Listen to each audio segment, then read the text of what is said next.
I remembered nodding, my mind racing ahead to practical matters. Insurance paperwork, medical leave, how to tell my friends and family. But most of all, I thought about Dean, my husband of 17 years. My rock. "Don't worry," I told the doctor. "I have an amazing support system." That night, I sat at our kitchen island, untouched wine before me, waiting for Dean. I'd rehearsed the words a dozen times. What I hadn't prepared for was his distraction. "Hey, Piper," he said, barely glancing my way. "Sorry I'm late." He loosened his tie, dropped his briefcase, and headed straight for the fridge. I watched this familiar stranger crack open a beer and check his phone. There was a time when he would have immediately noticed something was wrong. "Dean," I said, "I need to talk to you." He glanced up. "What's wrong? Is it your mom?" "No, it's me. I have cancer." Time stopped. I watched his face, waiting for shock and concern. Instead, what I saw haunts me still. Relief. Brief but unmistakable, as if I'd given him a gift. It vanished instantly, replaced by appropriate concern, but I'd seen it. "Cancer?" he repeated. "What kind? How serious?" I told him everything: treatment options, success rates, the difficult months ahead. He put his arms around me, and I wondered if I'd imagined that flash of relief. "We'll get through this," he promised. I believed him. Or wanted to. That night, I promised myself I would fight this disease with everything I had. I didn't know I was already fighting two battles, one against cancer, another against a betrayal I hadn't yet uncovered.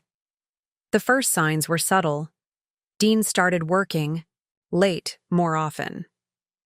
3 weeks into chemotherapy, I discovered a transfer of $5,000 from our joint savings to Dean's personal account. I texted him. "Saw the transfer. Everything okay?"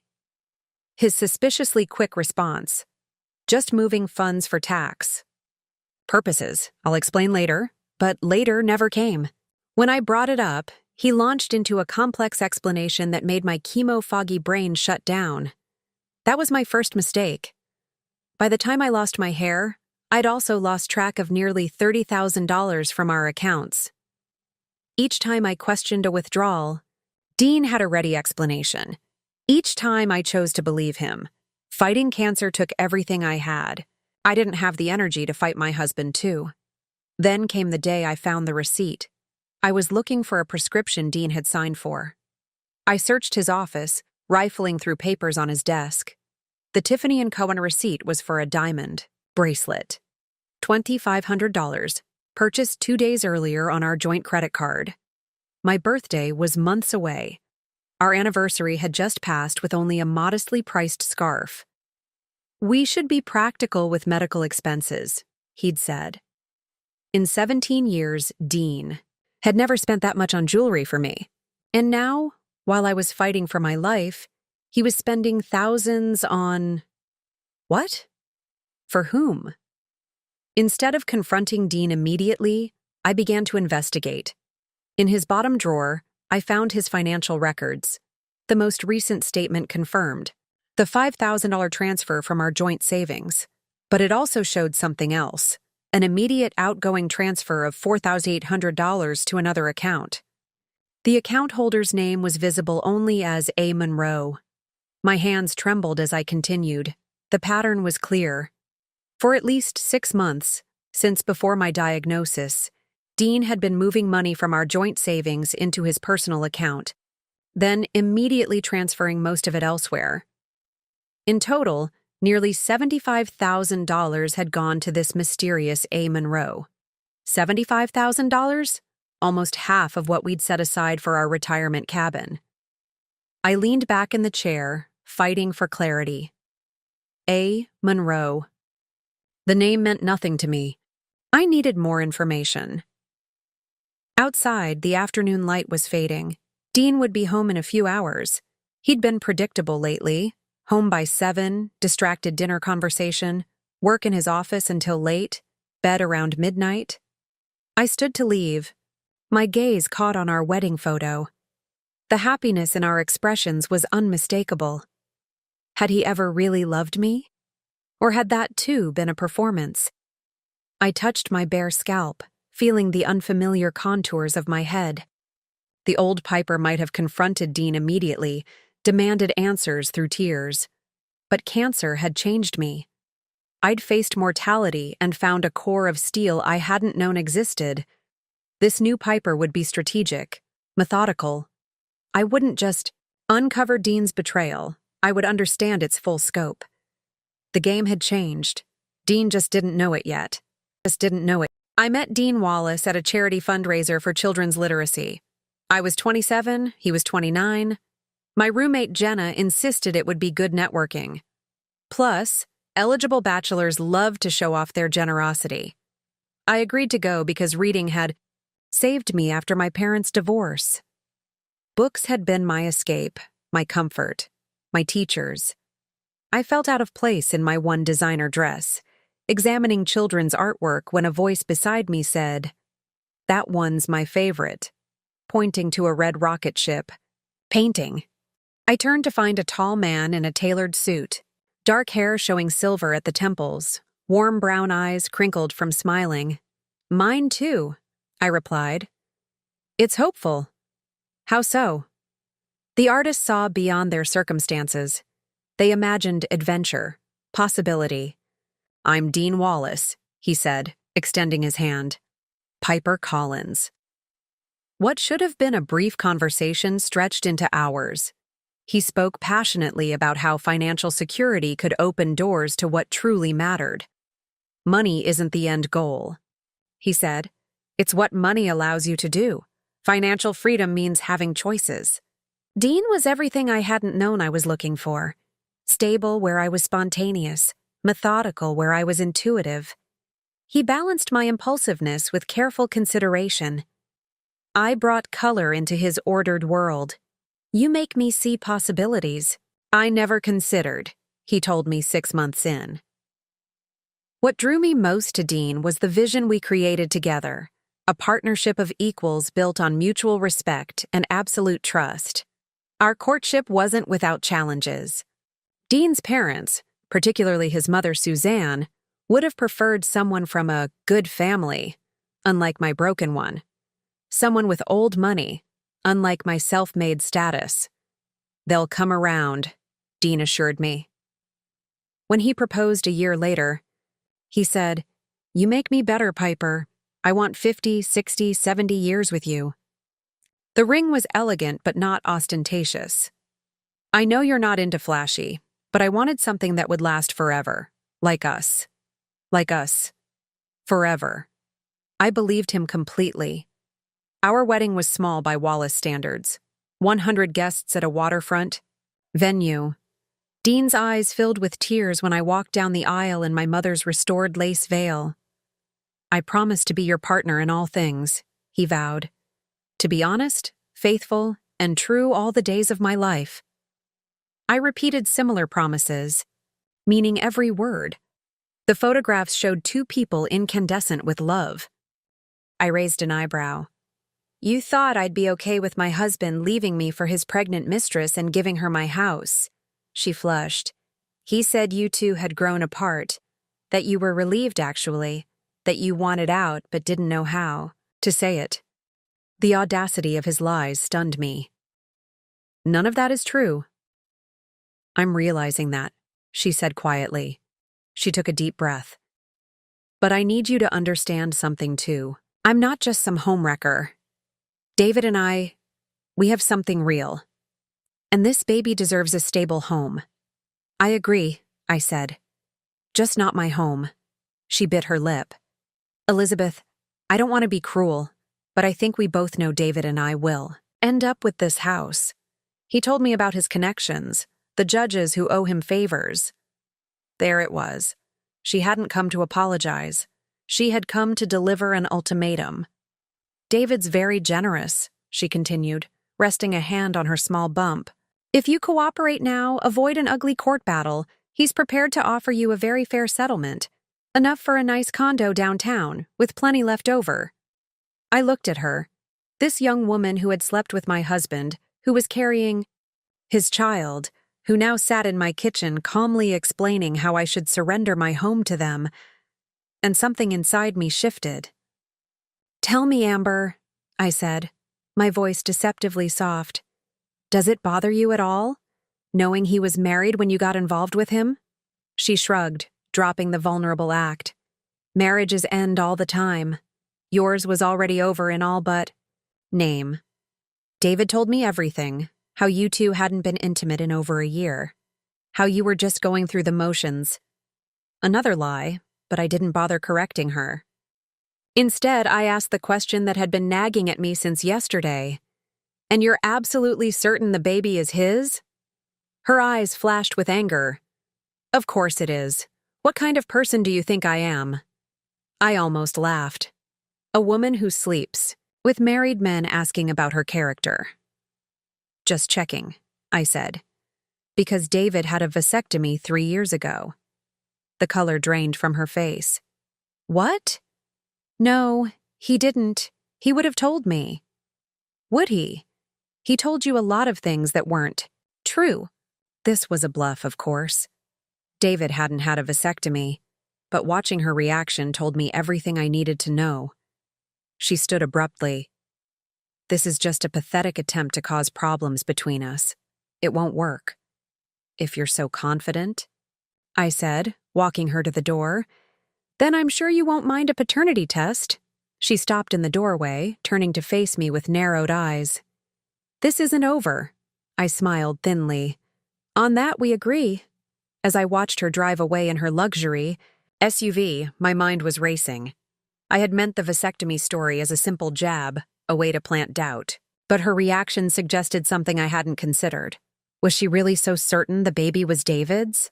Or was her confidence hiding something else entirely? I checked my watch. Still time before my meeting with Catherine. I picked up my phone and dialed. "Catherine? It's Elizabeth. I have a new angle I'd like to discuss when we meet. Or was her confidence hiding something else entirely? I checked my watch. Still time before my meeting with Catherine. I picked up my phone and dialed. "Catherine? It's Elizabeth. I have a new angle I'd like to discuss when we meet. Or was her confidence hiding something else entirely? I checked with Catherine. I picked up my phone and dialed. "Catherine? Discuss when we meet. Or was her confidence hiding something else entirely? I checked with Catherine. I picked up my phone and dialed.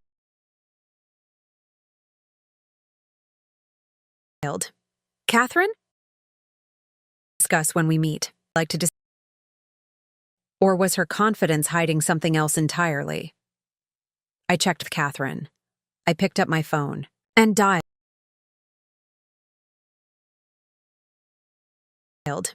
"Catherine? Discuss when we meet. Or was her confidence hiding something else entirely? I checked with Catherine. I picked up my phone and dialed.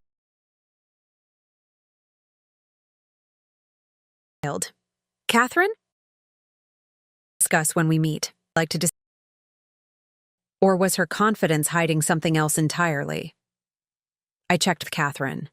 I picked up my phone and dialed.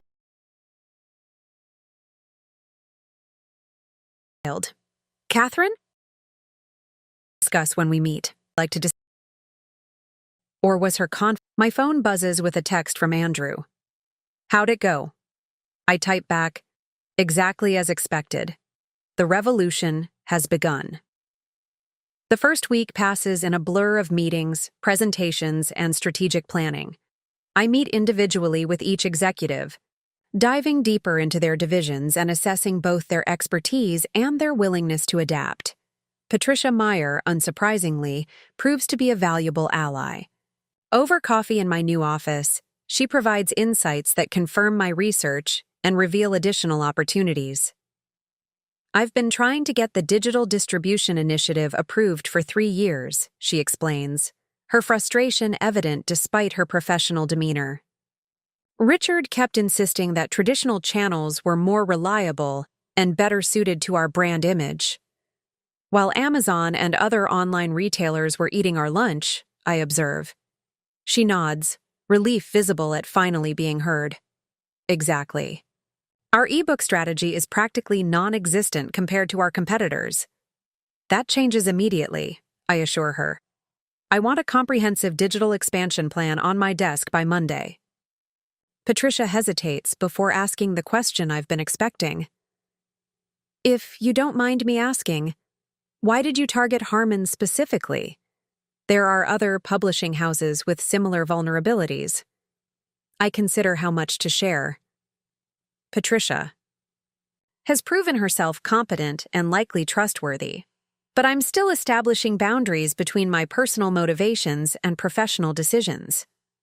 Let's just say I had a particularly illuminating experience with the company's blind spots, I reply diplomatically. But the acquisition was based on solid business analysis, not personal vendetta.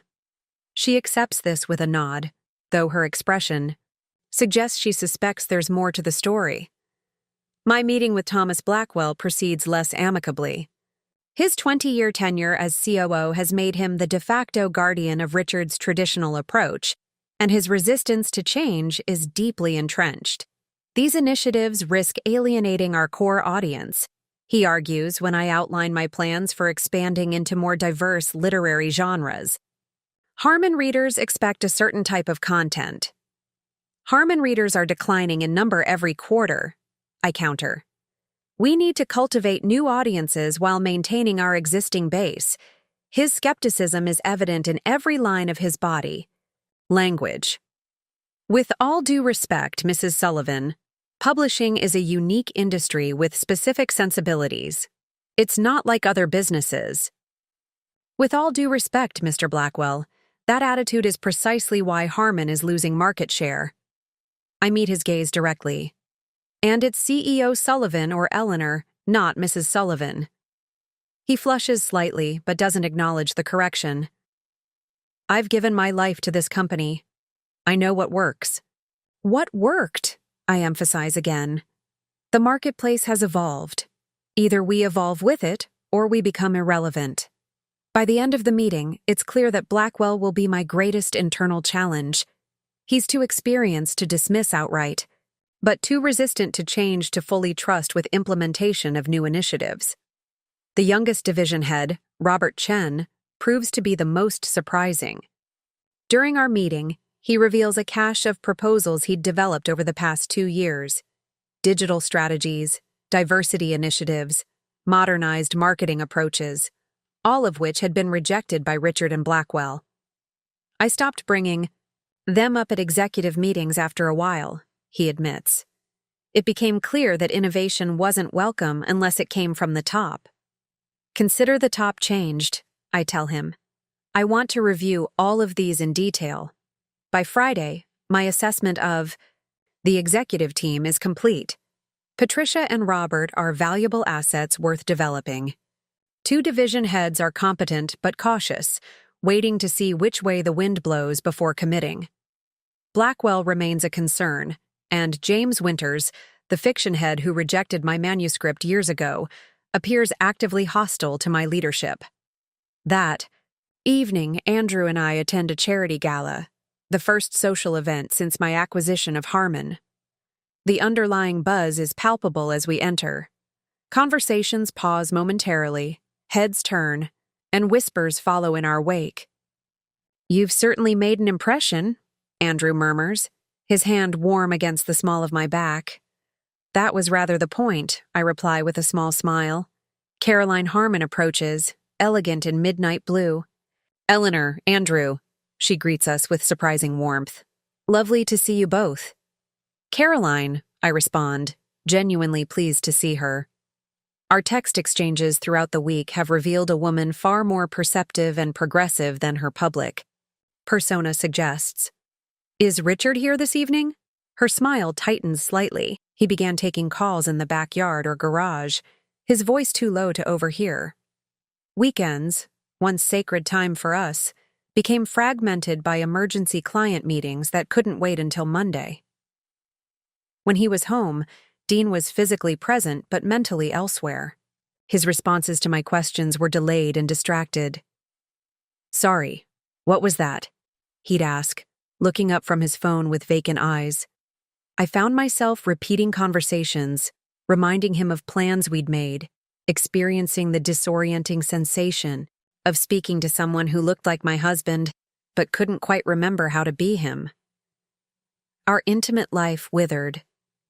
Dean's excuses were plausible: stress, exhaustion, early meetings the next day, but the pattern was unmistakable.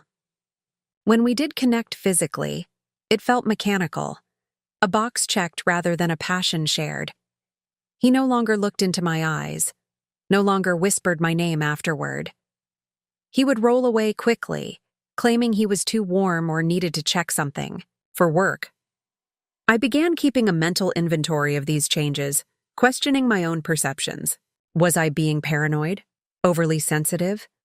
Was this simply what happened in long-term marriages? The slow cooling of passion? The gradual drift into parallel lives? Then came the night I woke at 2 a.m. to find Dean's side of the bed empty. Not unusual. He sometimes had trouble sleeping and would go downstairs to read or watch TV. But when I went to check on him, the downstairs was dark and silent. His car was gone from the garage. When he returned an hour later, I was waiting in the kitchen. "Where were you?" I asked, my voice remarkably steady despite the adrenaline coursing through me. Dean startled, clearly not expecting to find me awake. "Jesus, Piper, you scared me."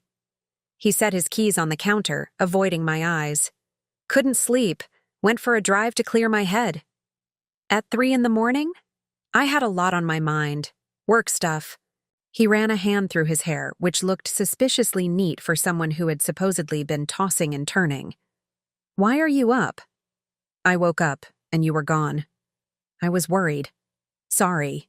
The word was empty, perfunctory. I should have left a note. I began paying closer attention to our finances. Dean had always managed our investments, my interest minimal as long as we were meeting our goals, but I handled the day-to-day bill paying and expense tracking.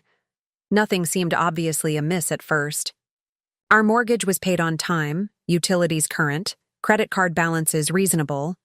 But then I noticed the increase in cash withdrawals from Dean's personal account. $500 here, $700 there. When I mentioned it casually over breakfast, he had a ready explanation. "I'm keeping more cash on hand for client meetings, lots of coffee and lunch discussions lately. Easier than submitting expense reports for every little thing." It sounded plausible. Still, I began taking screenshots of our account balances weekly, tracking the pattern of withdrawals against Dean's supposed work schedule. The business trips increased in frequency. Chicago, Boston, San Francisco, always with legitimate business reasons, always with conference schedules he forwarded to my email, always with colleagues I knew by name. Yet he returned from these trips with fewer souvenirs for me, fewer stories, a growing reluctance to share photos or details. "It was just meetings in hotel conference rooms," he'd say with a shrug. Nothing worth talking about. I found myself checking his luggage when he was in the shower, looking for what? I wasn't even sure. Receipts, unfamiliar cologne, evidence of a life being lived parallel to ours. I found nothing concrete, just the vague sense that items were too neatly packed, shirts too freshly pressed, as if he'd done laundry before returning home. About 3 months before my diagnosis, I received a call from Monica, a mutual friend, who worked at a boutique investment firm across town. "Hey, stranger," she said when I answered. "Long time no see." "Too long," I agreed. "How's life?" We chatted for a few minutes, catching up on work and mutual acquaintances, before she mentioned the real reason for her call. "So I saw Dean yesterday and meant to say hello, but they were already leaving when I spotted them." My pulse quickened, slightly. "Them?" "Dean and his colleague. Blonde woman, very stylish. They were having lunch at Maison Marcel. Looked like an intense conversation. Probably work stuff, so I didn't interrupt. Maison Marcel, an intimate French bistro downtown, known for its romantic atmosphere and expensive wine list. Not the kind of place you'd typically take a colleague for a casual business lunch. That was probably Ashley Monroe, I said, keeping my voice neutral. She's their marketing director. Ah, that makes sense. Well, next time remind Dean that he owes us dinner at your place. It's been ages since we've had one of your famous dinner parties. After we hung up, I sat with the information, turning it over in my mind. There was nothing inherently suspicious about a business lunch, even at an upscale restaurant. Dean met with colleagues all the time. But he hadn't mentioned this lunch when I'd texted him that day asking about his plans. He'd replied simply, "Meetings all day, we'll grab something at the desk." That night, I asked casually, "How was lunch? Anything good at the cafeteria?" Dean didn't look up from his laptop. Just a sandwich. You know how it is." The lie settled. Between us, small but significant. I could have confronted him, mentioned Monica's call, watched him scramble for an explanation. But some instinct held me back. Once I showed my hand, revealed that I was watching and aware, something would change. The game would shift. I wasn't ready for that yet. Instead, I began researching Ashley Monroe. LinkedIn provided the professional basics: MBA from Northwestern, previous positions at financial firms in Chicago and New York, impressive recommendations. Facebook and Instagram accounts set to private. I considered sending a friend request, but decided against it. Too obvious. I searched for her name alongside Dean's in company newsletters and press releases, finding a few mentions of them working together on specific accounts. Nothing unusual. A photo from a company charity event showed them standing in a group, not particularly close to each other, both smiling professionally at the camera. There was nothing concrete, nothing I could point to and say, "This is proof." Just an accumulation of small inconsistencies, subtle changes, gut feelings I couldn't quite dismiss. Then came the business trip to Aspen, 3 days in February, supposedly for a conference on wealth management strategies for high-net-worth clients. Dean showed me the agenda, the flight confirmation, the hotel reservation. "I wish you could come," he said, and for a moment sounded like the old Dean. "We could extend the trip, get some skiing in." "You hate skiing," I reminded him. "You broke your wrist the last time we tried, remember?" He laughed, and I saw a flicker of discomfort in his eyes. "Right, well, maybe just enjoy the mountain views then."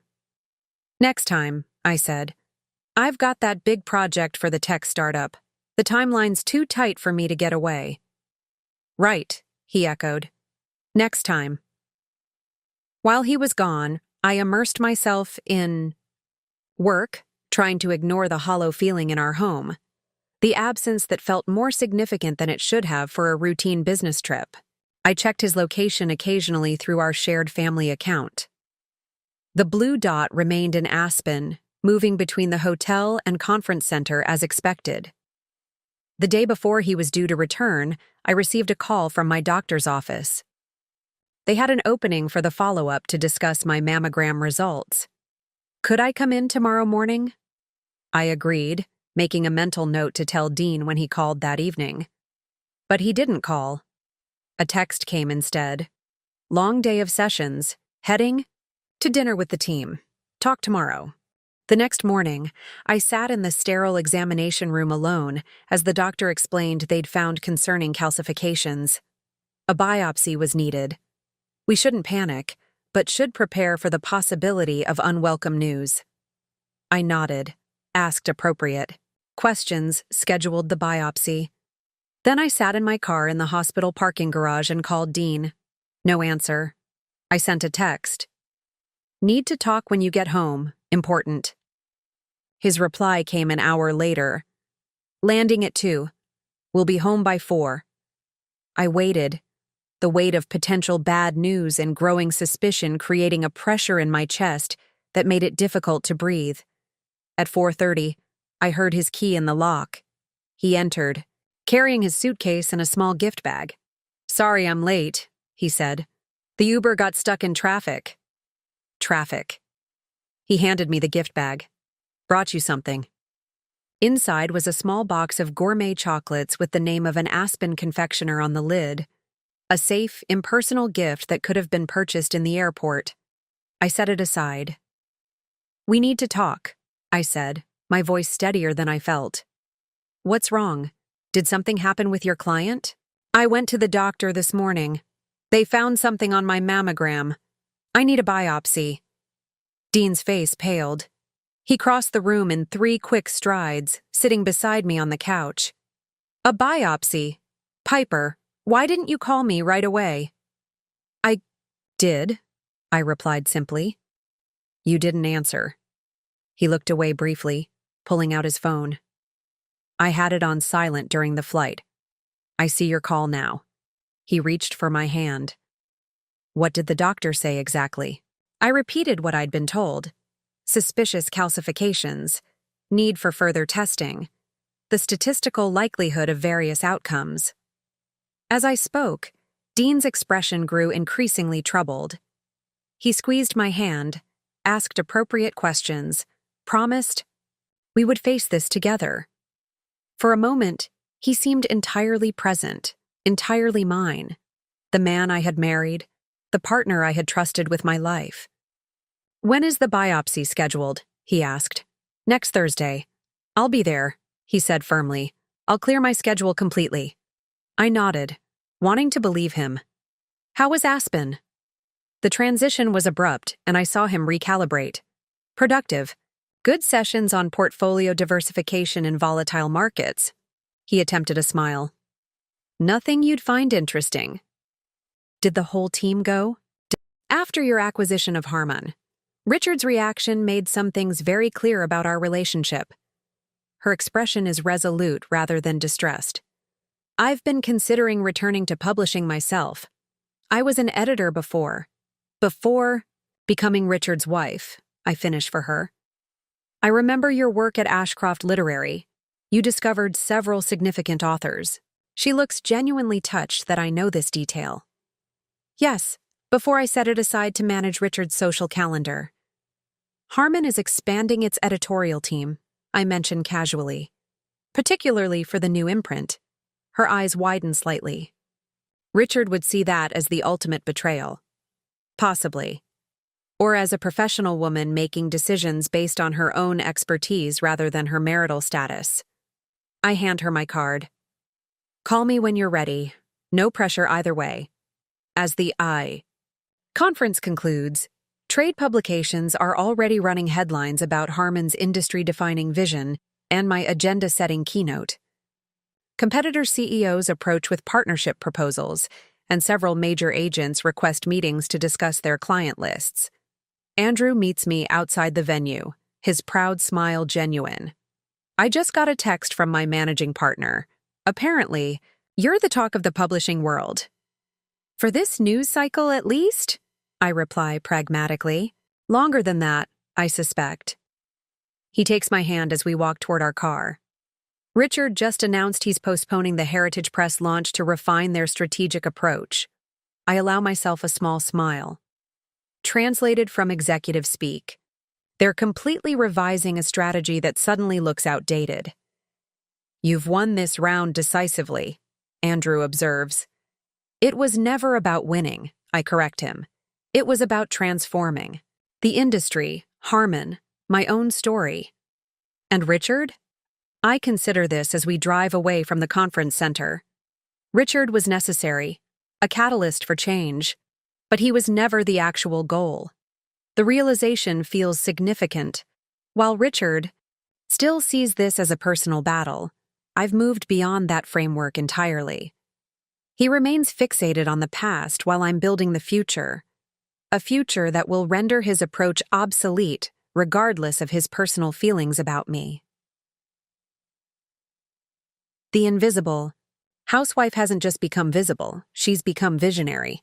He's breathing, waiting for it to deepen into sleep. When I was certain he wouldn't wake, I slipped from the bed and padded silently to his office. The desktop computer was password protected, but I knew the code. Dean's father's birthday followed by his mother's, a combination he'd used for years. Inside, I found what I was looking for in his email, a folder labeled AM Projects that contained nothing related to actual work. Instead, I found months of correspondence between Dean and Ashley, professional at first, then gradually more personal. Inside jokes, late-night messages, plans for meetings that never appeared on his official calendar, references to our special place and next time. No explicit declarations of love, nothing so obvious, but the growing intimacy was unmistakable. And then I found the photos, not sexual, but personal. Ashley sitting on a hotel balcony wrapped in what appeared to be a man's dress shirt. Mountains, visible in the background. Ashley smiling over a glass of wine in a restaurant I didn't recognize. Ashley sleeping, her blonde hair spread across a pillow, her bare shoulder just visible at the edge of the frame. The last email was dated yesterday. Missing you already. Back to reality tomorrow. I closed the folder, erased my browsing history, and shut down the computer. Back in our bedroom, Dean slept peacefully, one arm flung across what should have been my side of the bed. I stood watching him, this stranger I had loved for 17 years, and felt something crumble inside me. The last tendrils of doubt, perhaps. Or maybe it was hope. Hope that I had been wrong. Hope that there was an explanation. Hope that my marriage wasn't ending just as my health was being threatened. I retrieved my phone and the evidence I'd collected, then moved to the guest bedroom. Sleep was impossible, but I wouldn't spend another night beside a liar. In the morning, Dean found me in the kitchen, already dressed, a cup of coffee cooling in front of me. He hesitated in the doorway, clearly noting my reddened eyes, my resolve. "You weren't in bed," he said, a question in his tone. "No," I agreed. "I wasn't. Piper, if you're worried about the biopsy, I know about Ashley." I cut him off, my voice hollow. "I know about Aspen. I know about the room service for two, the photos, the emails, all of it." Dean froze, his face draining of color. For a long moment he said nothing, and in his silence, I heard everything. It's not what you're thinking," he finally managed, the words weak even to his own ears. "Isn't it?" I pushed the room service receipt across the counter toward him. "Champagne and strawberries, Dean, while I was here scheduling a biopsy." He swallowed hard, his hands gripping the edge of the counter. "Piper, please, let me explain." "I think you've done enough explaining." I stood, no longer able to bear the sight of him. "I have cancer." His face crumpled. "What?" "The doctor called last night after you were asleep. The radiologist reviewed my images again and is confident enough to say it without waiting for the biopsy. Stage 3 breast cancer." "Oh God, Piper."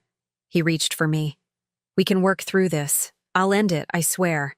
It was a mistake, a stupid, terrible mistake." I stepped back from his touch. "Which part was the mistake, Dean? Starting the affair? Or continuing it after you knew I might be sick? Or maybe the mistake was spending our retirement savings on your girlfriend while telling me we needed to cut back on expenses because of potential medical bills." His eyes widened in shock. "What are you talking about?" "Don't," I said sharply. "Don't insult me by lying anymore. I've seen the transfers to her account. A. Monroe. I've seen the Tiffany receipt for the bracelet you bought her. I know what you've done with our money, our future." Dean sank onto a kitchen stool, his defenses crumbling. "I was going to replace it," he said weakly. A bitter laugh escaped me. "Just like your marriage vows?" His head snapped up, eyes pleading. "Piper, I still love you. This thing with Ashley, it's not serious. How much have you given her, Dean? How much of our savings is gone? He looked away, unable to meet my gaze. I don't know exactly.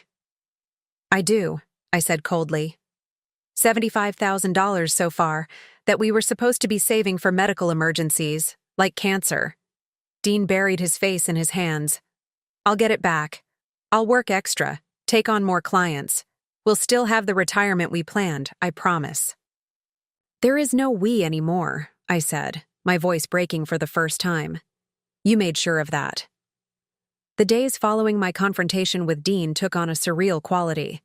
We moved through our home like ghosts, careful not to occupy the same space, speaking only when absolutely necessary. Dean slept in the guest room without being asked.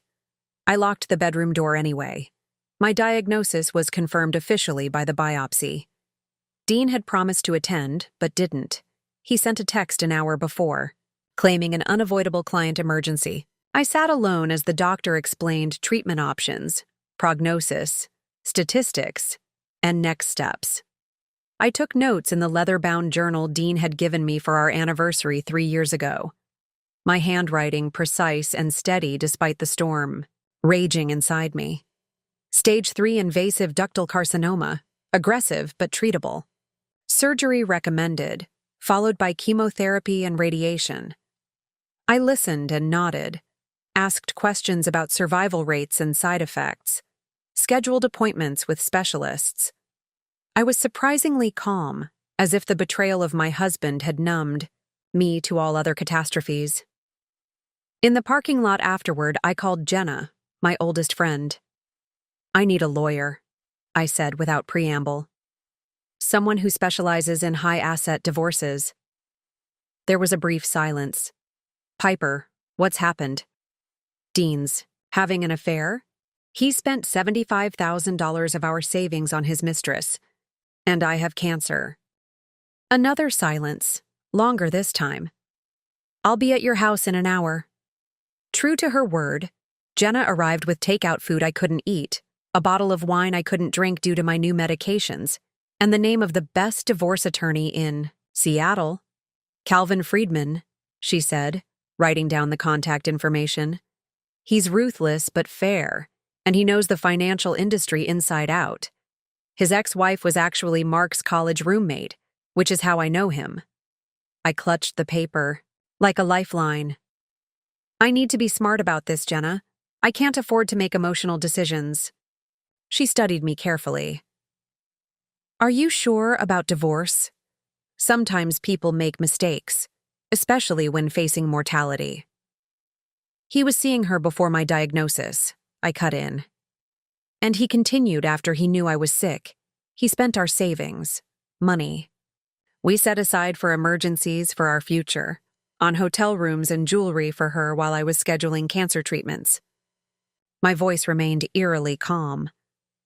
This isn't a mistake. It's who he is now. Jenna reached across the table, squeezing my hand. Then we'll make sure you get everything you deserve. I met with Calvin Friedman the following day. His office occupied the top floor of a downtown high-rise with views of Elliott Bay that would have been breathtaking under different circumstances. The man himself was in his early 60s, impeccably dressed, with sharp eyes that missed nothing, and a demeanor that blended professional detachment with genuine concern.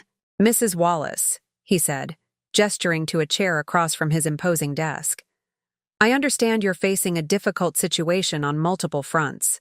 I nodded, handing him a folder containing the evidence I'd gathered so far.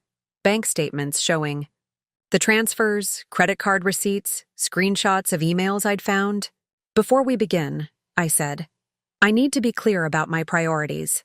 I have stage 3 breast cancer. My prognosis is good with aggressive treatment, but I need financial security now more than ever. I can't afford a lengthy, contentious divorce. That drains our assets further. Calvin examined the documents carefully before responding. I understand. Given what I'm seeing here, we have significant leverage. Mr. Wallace has breached his fiduciary duty to your marriage by diverting substantial marital assets for personal use, specifically his extramarital affair. What does that mean practically? It means we can pursue a divorce settlement that compensates you not just for your fair share of marital assets, but potentially additional amounts due to his financial misconduct. He leaned forward. Mrs. Wallace, do you have access to all of your financial records, investment accounts, retirement plans, property deeds? I hesitated. Some. Dean managed most of our investments. Then, that's our first order of business. Before confronting your husband legally, we need a complete picture of your financial situation. He slid a detailed checklist across the desk. I need everything on this list: account statements, property valuations, tax returns for the past 5 years, life insurance policies, everything. I studied the extensive list, feeling overwhelmed. Some of this information is in Dean's office, or on his computer.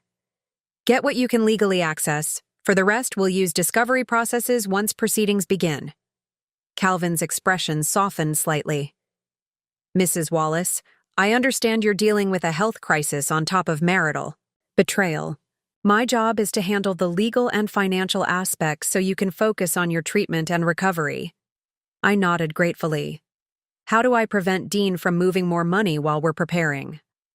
We'll file for temporary orders freezing major assets once we initiate proceedings. Until then. He hesitated. Do you have access to any accounts solely in your name? My business account, I confirmed, and a small inheritance from my grandmother in a separate account. Good. I recommend transferring enough funds to cover your anticipated medical expenses and living costs for at least 6 months. Not from joint accounts. That could be problematic. But ensure your personal accounts are secure and accessible only to you. I left Calvin's office with a clear plan and a renewed sense of purpose. This was no longer just about Dean's betrayal. It was about securing my future during the most uncertain period of my life.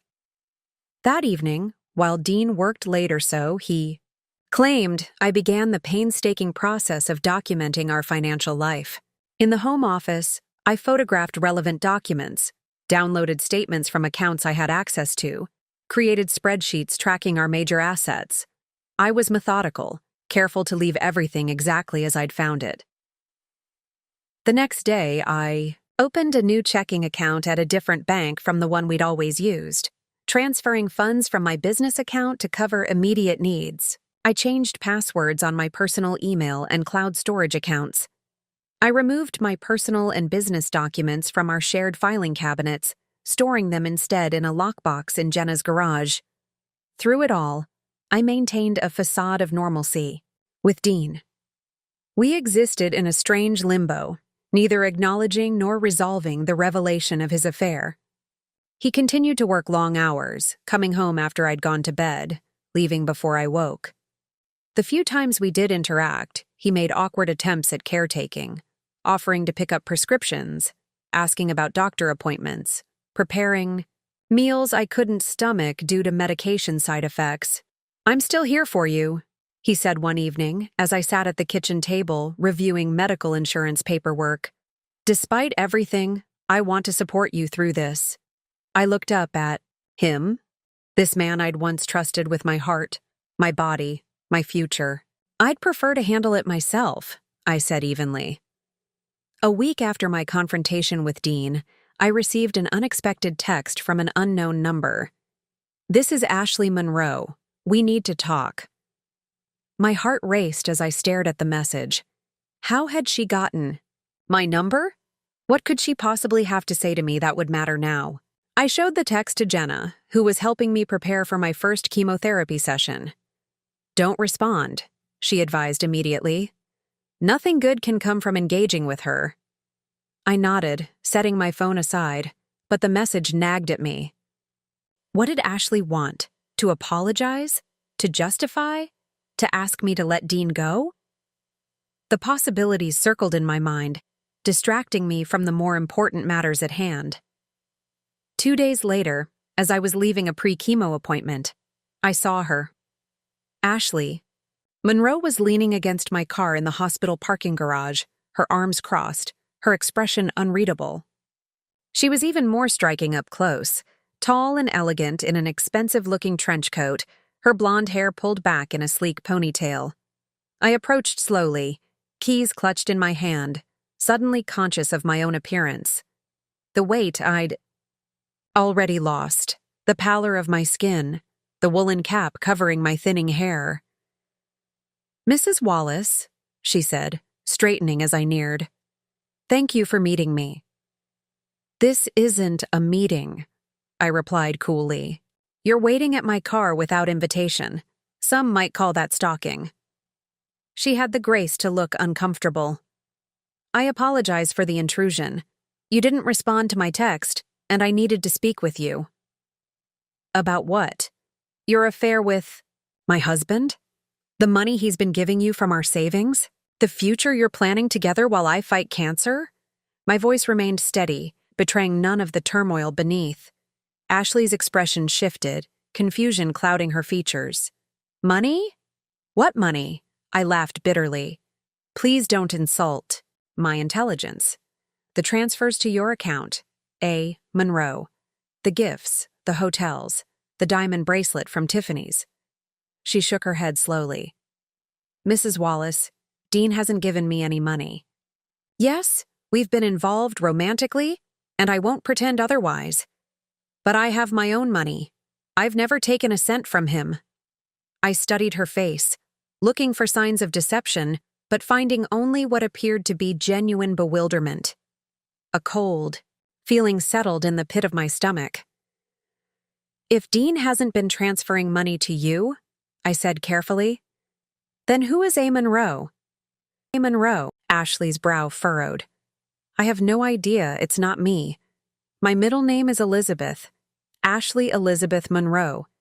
If Dean was making transfers to me, they'd be to A.E. Monroe, not just A. Monroe." I leaned against my car, suddenly dizzy. The foundation of my understanding, as painful as it had been, was crumbling. If Ashley wasn't receiving Dean's transfers, where had that $75,000 gone? "Why? Why are you here?" I asked finally. "What do you want?" Ashley wrapped her coat tighter around herself, a defensive gesture at odds with her confident demeanor. "Dean ended things between us when you were diagnosed. He said he needed to focus on supporting you." I laughed, a sharp, bitter sound.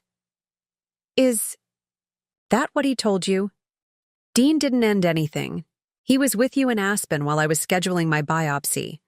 Room service for 2, champagne and strawberries. Remember?" Her expression faltered. "That was before. I thought—" She paused. "After that trip, he said he couldn't see me anymore, that you needed him. Dean hasn't been home before midnight in weeks. If he's not with you, where is he?" The question hung in the air between us, unanswered. Ashley looked genuinely shaken. "I assumed he was with you, at doctor's appointments, treatment consultations." "He's missed every appointment," I said flatly. "Every single one." We stared at each other, two women trying to reconcile conflicting versions of the same man. Despite everything, I felt a bizarre moment of connection with her. We had both been deceived, though in very different ways. "I'm sorry," Ashley said finally, "for the affair, for approaching you like this. I just needed to know if he was telling the truth about ending things to be with you. I guess I have my answer." As she turned to leave, I called after her. "Wait, this A. Monroe, do you know anyone with that name? A sibling? A cousin?" She paused, thinking. "No one close. My father had a sister named Anna Monroe, but she died years ago." She studied my face. "Why? How much money are we talking about?" $75,000 so far?" Ashley's eyes widened. "And you thought it was going to me?" She shook her head. "Mrs. Wallace, Piper, I don't know where that money is going, but it's not to me. I have my own career, my own income. I don't need Dean's money. Just his—" She trailed off. "Attention," I couldn't help but add. She had the grace to look ashamed. "I didn't know how serious your health situation was," she said quietly. Dean told me you were having some tests, but that it was probably nothing. When I found out you had cancer, she shook her head. That's when I ended it. You ended it? This revelation hit like a physical blow. Dean had lied about that too. 3 weeks ago, she said, looking genuinely surprised. He didn't tell. You? He begged me to reconsider, she continued. Said he'd leave you after you recovered, that he just needed time. My mind reeled with this new information. Dean begging another woman to continue their affair while promising to leave me once I recovered from cancer. The depth of his betrayal expanded like a dark hole, bottomless and consuming. I need to go, I said, my voice suddenly distant in my own ears. Please don't contact me again. Ashley nodded and walked away, her heels clicking against the concrete of the parking garage, the sound echoing like the final notes of a finished symphony. I sat in my car for a long time, unable to drive, trying to process this new reality. Dean had been lying to everyone, to me, to Ashley, perhaps even to himself. And the money, that significant slice of our savings, had disappeared to someone or something I knew nothing about. By the time I arrived home, a new determination had taken hold. I needed answers, and I needed a plan, not just for uncovering the truth, but for protecting myself in its aftermath. I called Calvin Friedman from my car. I need a forensic accountant, I said when he answered. The situation is more complicated than I thought. Explain, he said simply. I outlined my conversation with Ashley, the revelation that she wasn't receiving Dean's money, and my growing concern about where our savings had actually gone. This changes our approach, Calvin agreed. I'll bring in Melanie Chen. She's the best forensic accountant I know, specializes in hidden assets and financial infidelity. But Piper, this will take time. If Dean is hiding money beyond an affair, we may be looking at more complex issues. Gambling, investments gone bad, possibly even illegal activities. The possibilities made my stomach clench. How soon can she start? I'll call her today. In the meantime, continue gathering what information you can. But be careful. If Dean realizes you're investigating, he might move assets further out of reach. I ended the call with a promise to remain vigilant and discreet. Inside the house, I moved through my evening routine mechanically, checking mail, preparing a simple dinner I had no appetite for, organizing the medications that now ruled my days. An hour later, my phone rang. Calvin again. Melanie can meet tomorrow at my office, 2 p.m. Can you make it? I'll be there. The meeting with Melanie Chen proved illuminating. Small and precise, with short black hair and rectangular glasses, she exuded competence and focus. She reviewed the financial documents I'd gathered, asking pointed questions about Dean's business activities, our banking habits, and any recent changes in financial patterns. Based on what you've provided, I can see 3 transfers to A. Monroe in the past 6 months, each routed through your husband's personal account, she observed. But there are other withdrawals and transfers that don't follow your normal patterns. Without access to all accounts, I can only see part of the picture. What do you think is happening? I asked. Melanie's expression remained carefully neutral. I've seen cases where people create fictional recipients to disguise the true nature of financial transactions. A. Monroe could be a shell company, an investment vehicle, or even a completely fabricated entity. Without more information, it's difficult to say. How do we get that information? Once you file for divorce, we can subpoena financial records as part of discovery, Calvin explained. But that alerts your husband that you're taking legal action. What's your recommendation? Melanie tapped her pen against her notepad. Before filing, I'd like to build a more complete financial profile. Can you access your joint tax returns for the past 5 years? Any investment account statements? Safe deposit box records? I nodded slowly. Some. Dean keeps copies in his home office.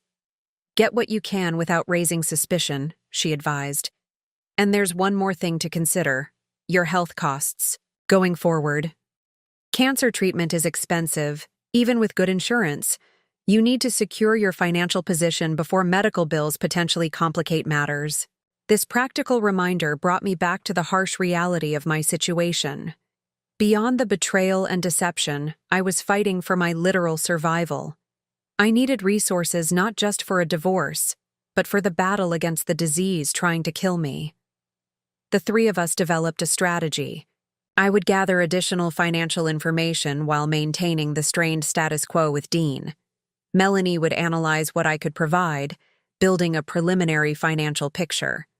Calvin would prepare divorce filings, but hold them until we had a clearer understanding of our financial position.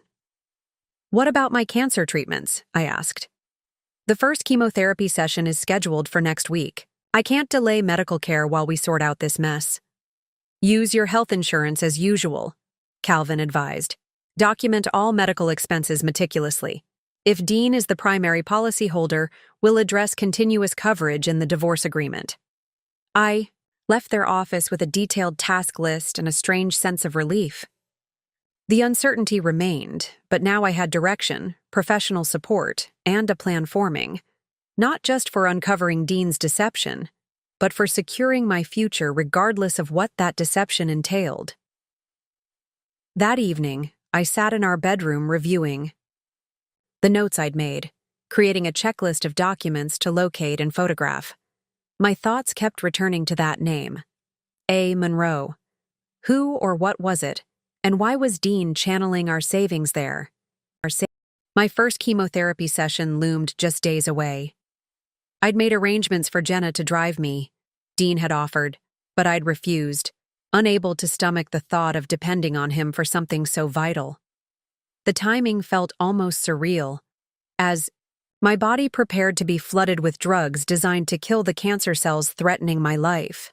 My mind was equally consumed with neutralizing the threat Dean's actions posed to my future. When I heard his key in the lock that night, something had shifted inside me.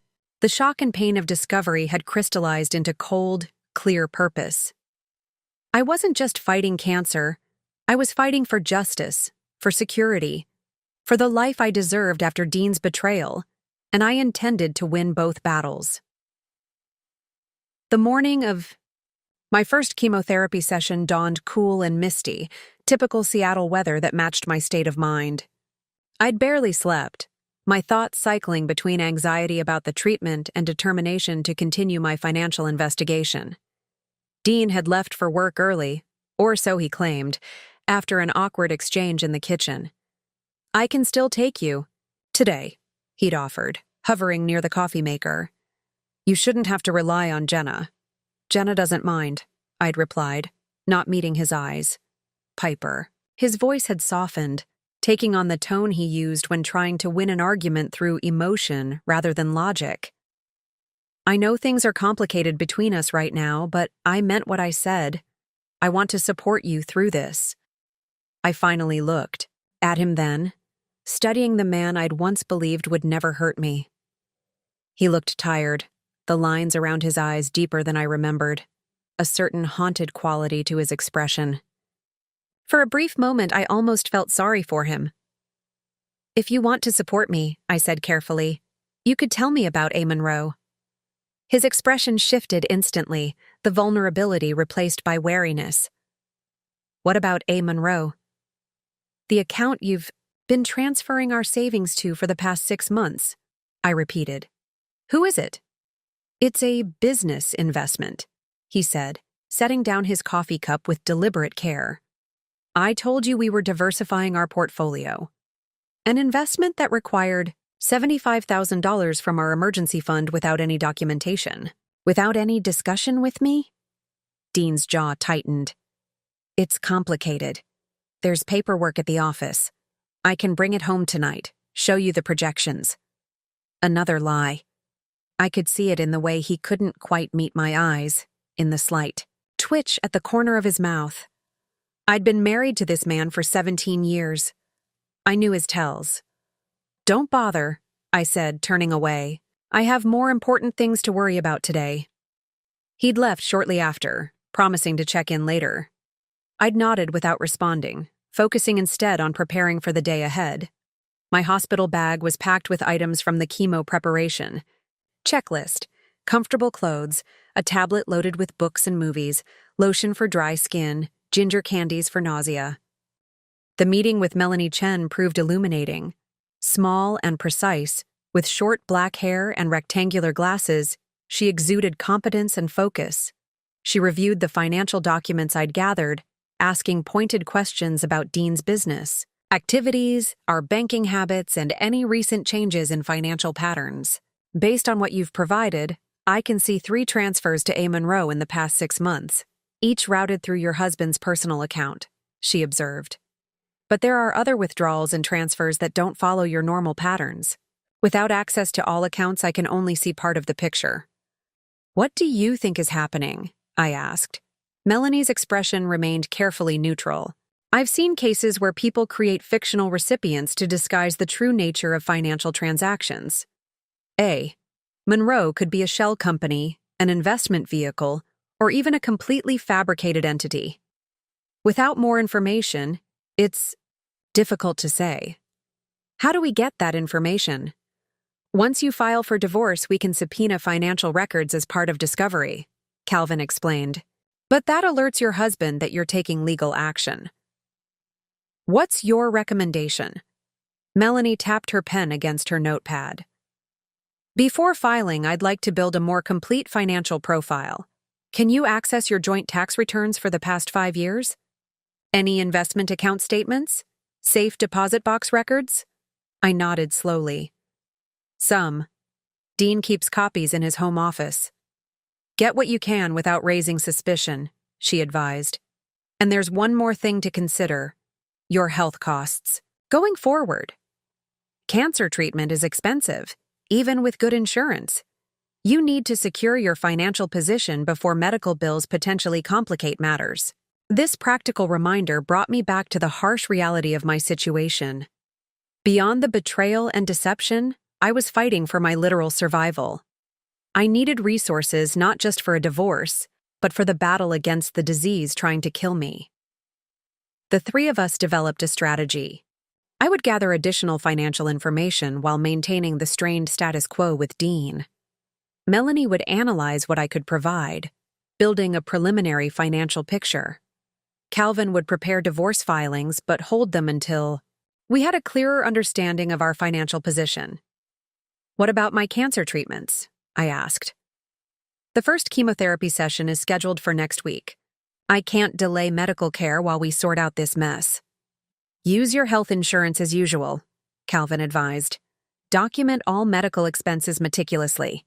If Dean is the primary policyholder, we'll address continuous coverage in the divorce agreement.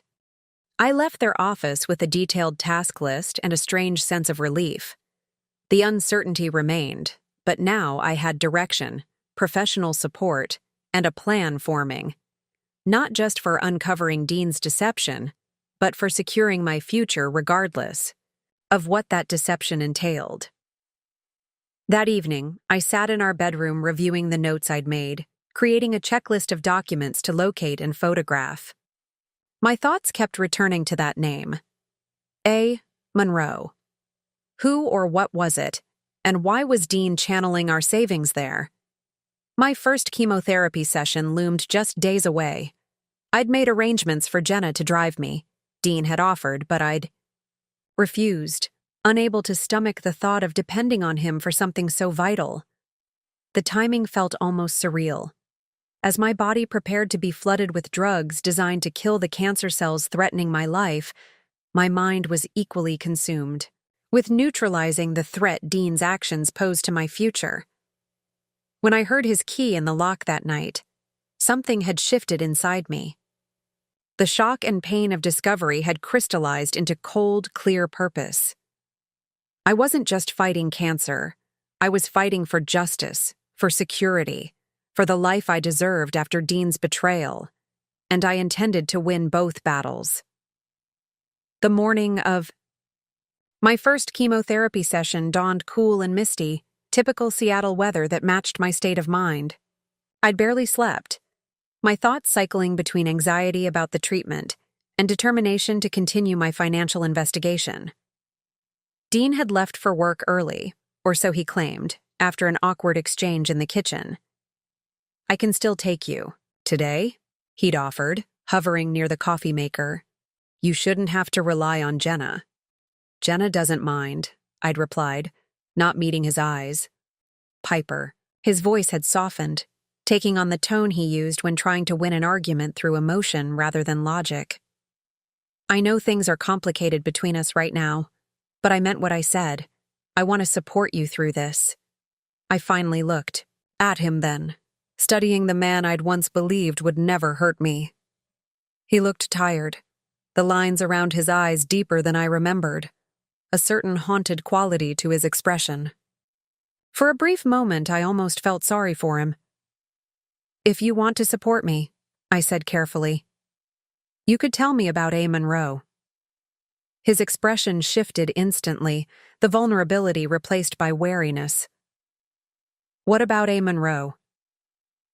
"The account you've been transferring our savings to for the past 6 months," I repeated.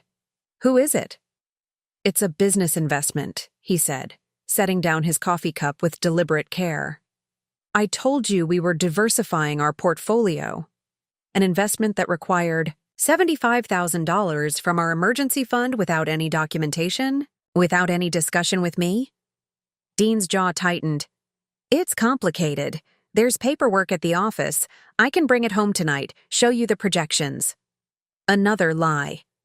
I could see it in the way he couldn't quite meet my eyes, in the slight twitch at the corner of his mouth. I'd been married to this man for 17 years. I knew his tells. "Don't bother," I said, turning away. "I have more important things to worry about today." He'd left shortly after, promising to check in later. I'd nodded without responding, focusing instead on preparing for the day ahead. My hospital bag was packed with items from the chemo preparation, checklist, comfortable clothes, a tablet loaded with books and movies, lotion for dry skin, ginger candies for nausea. Jenna arrived at 9, cheerful but not overbearingly so, helping me to the car with quiet efficiency. "How are you feeling?" she asked as we pulled away from the house. "Oddly calm," I admitted, "like I'm watching someone else's life. Dissociation is a normal response to trauma, and you're dealing with 2 massive traumas simultaneously." I turned to look at her, grateful for her steady presence. Jenna had been my friend since college, had stood beside me at my wedding, had celebrated every professional triumph, and comforted me through every setback. Now she was driving me to chemotherapy while I plotted the dismantling of my marriage. "Did you ever suspect?" I asked suddenly. "About Dean?" Jenna kept her eyes on the road, her hands steady on the wheel. "No," she said after a long pause. "I believed in your marriage as much as you did. Dean always seemed devoted. He was a good actor," I said bitterly. "Or he changed," Jenna suggested. "People do sometimes. Not that it excuses anything," she added quickly. We fell silent as we approached the hospital, each lost in our own thoughts. The oncology center was designed to be soothing, soft colors, comfortable chairs, art on the walls. But nothing could disguise its purpose. This was a place where people fought for their lives, where toxic chemicals were administered in the hope that they would kill the disease before they killed the patient. The nurse who greeted me was kind and professional, explaining each step of the process as she inserted the IV line, checked my vitals, prepared the cocktail of drugs that would begin my body's war against the cancer cells. Jenna sat beside me, offering silent support, occasionally squeezing my hand when a particularly uncomfortable sensation washed through me. 3 hours into the treatment, my phone buzzed with a text from Dean. "Thinking of you. Let me know if you need anything." I showed it to Jenna, who rolled her eyes. "Bare minimum effort." "He's never been good at illness," I said, surprising myself by defending him. "When I had the flu 2 years ago, he stayed in the guest room to avoid getting sick." "That's different," Jenna pointed out. "This is cancer, not a cold. I nodded, too tired to argue. The drugs were already making me feel strange, not exactly nauseous yet, but disconnected, as if my body were floating slightly above the recliner. When we finally returned home, the house was empty. A note sat on the kitchen counter in Dean's precise handwriting. Meeting ran late. Dinner in the fridge.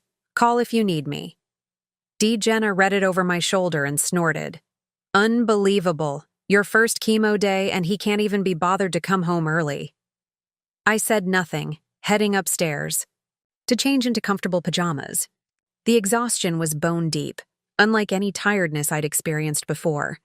Jenna helped me settle into bed, arranging pillows, placing water and anti-nausea medication within easy reach.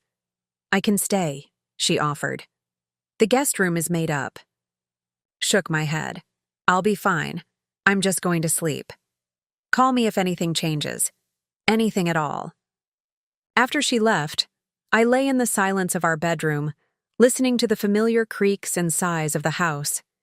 This room had been our sanctuary, the place where we had shared dreams and intimacies, plans and promises. Now it felt like a museum of a dead relationship, preserved but no longer living. I must have dozed off because I startled awake at the sound of the front door opening, Dean's footsteps on the stairs, his careful movements in the hallway, a gentle knock at the bedroom. Door, Piper, are you awake? I considered pretending to be asleep, but decided against it. Yes.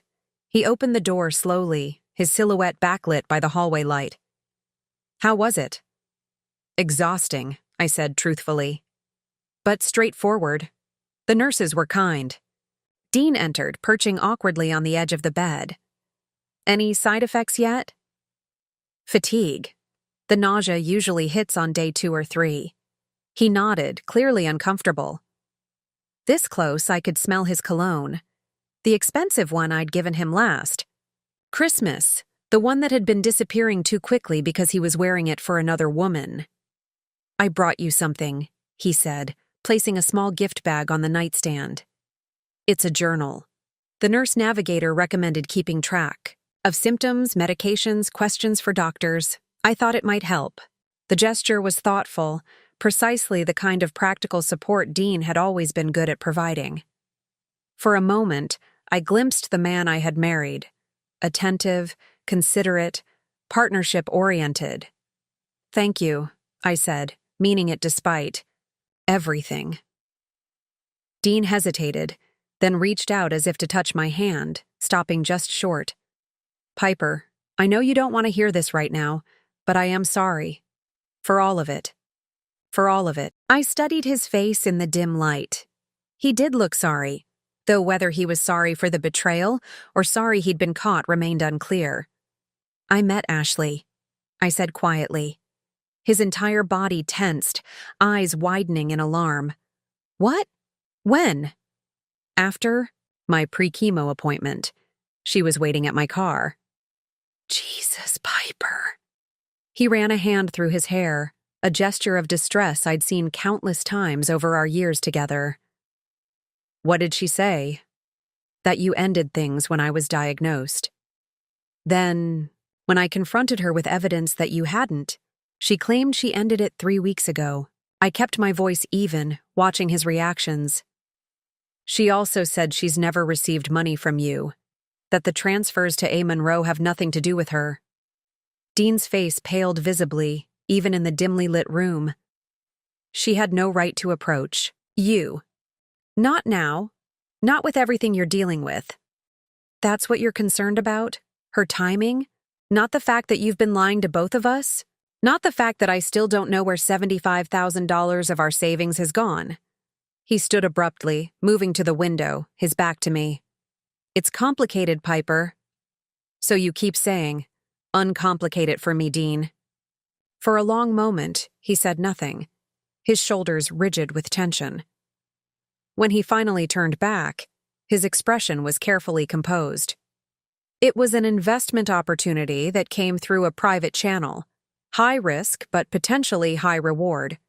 I didn't want to worry you with the details, especially after your diagnosis. Another lie, smoother than the last, but still a lie. I could almost admire his commitment to the deception. "I see," I said simply. "Well, thank you for the journal. I'm very tired now." Dean hesitated, clearly wanting to say more, but recognizing the dismissal. "Of course. I'll let you rest." "At the door?" He paused. "I meant what I said, Piper. I am sorry, and I do want to support you through this." After he left, I reached for the journal, examining it in the soft light of my bedside lamp. It was beautiful, leather-bound with my initials, embossed on the cover, exactly the kind of thoughtful gift Dean excelled at selecting. Inside the front cover, he had written in his neat script, "One day at a time. All my love, Dean." I traced the words with my finger, wondering if he had meant them or if they were just another performance, another attempt to maintain the facade of the devoted husband while secretly dismantling our financial future. It didn't matter. In less than 48 hours, Dean would return from his next late meeting to find something very different waiting for him.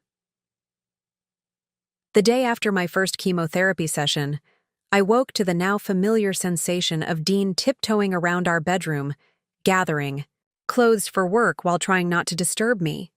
I kept my eyes closed, listening to his muted movements, the soft click of the closet door, the whisper of fabric as he dressed. "I know you're awake," he said softly. I opened my eyes, unsurprised that he could still read me so well after all these years. "Morning. How do you feel?" "Like I've been hit by a truck," I admitted. The fatigue had settled into my bones, accompanied by a dull headache and a slight queasiness that hovered at the edges of my awareness. Dean's brow furrowed. "Should I stay home today? I can reschedule my meetings." For a moment, I almost said yes. Despite everything, there was something comforting about the thought of having someone care for me during this vulnerable time. But that someone wouldn't really be Dean. It would be the performance of Dean, the husband who hadn't betrayed me, hadn't lied repeatedly, hadn't drained our savings for purposes still unknown. "No," I said, pushing myself up against the pillows. "Jenna's coming over later. I'll be fine." He hesitated, then nodded. "I left anti-nausea medication and crackers on your nightstand. The doctor said small bites every few hours might help, even if you don't feel hungry." I glanced at the careful arrangement: pills, water, bland crackers on a small plate. "Thank you." "I should be home by 7, he said, adjusting his tie. Unless you have another late meeting," I finished for him, unable to keep the edge from my voice. Dean had the grace to look ashamed. "I'll try to wrap up early." After he left, I lay still for several minutes, gathering my strength. The cocktail of chemicals now circulating through my system made every movement an effort. But I had work to do, work that couldn't wait for a day when I felt better. I managed to shower, leaning against the tile when dizziness threatened to overwhelm me. Afterward, I dressed in comfortable clothes and made my way downstairs, pausing frequently to rest. By the time I reached the kitchen, I was breathing heavily, as if I'd run a marathon instead of descending a single flight of stairs. I brewed tea and forced down a few bites of toast, then called Calvin Friedman. "I need to accelerate our timeline," I said when he answered. "I don't have the energy. The quantum revolution had transcended technological innovation. We had become the architects of a completely new economic reality. Our systems were more than infrastructure. They were the living, breathing consciousness of global economic interaction. The latest quantum neural networks have developed autonomous predictive capabilities, Sarah reported during our morning strategy meeting. Her holographic display projected computational landscapes that would have seemed like pure science fiction just years ago. "We're no longer just analyzing economic trends. We're creating adaptive economic ecosystems that evolve in real time." Diana's briefing read like a chronicle of total transformation. Nations that had once viewed our quantum protocols with skepticism now competed desperately to be more deeply integrated into our system. James's entire generation of financial experts had become historical relics, replaced by AI-driven economic architects who spoke in algorithmic languages and conceptualized economic potential in quantum dimensions. I watched him through the quantum glass, once a titan of traditional banking, now reduced to a living museum exhibit, an artifact of an economic era as distant and incomprehensible as steam engine operators in the age of quantum computing. His sporadic attempts to understand our systems were like watching someone try to explain quantum entanglement using medieval alchemical diagrams.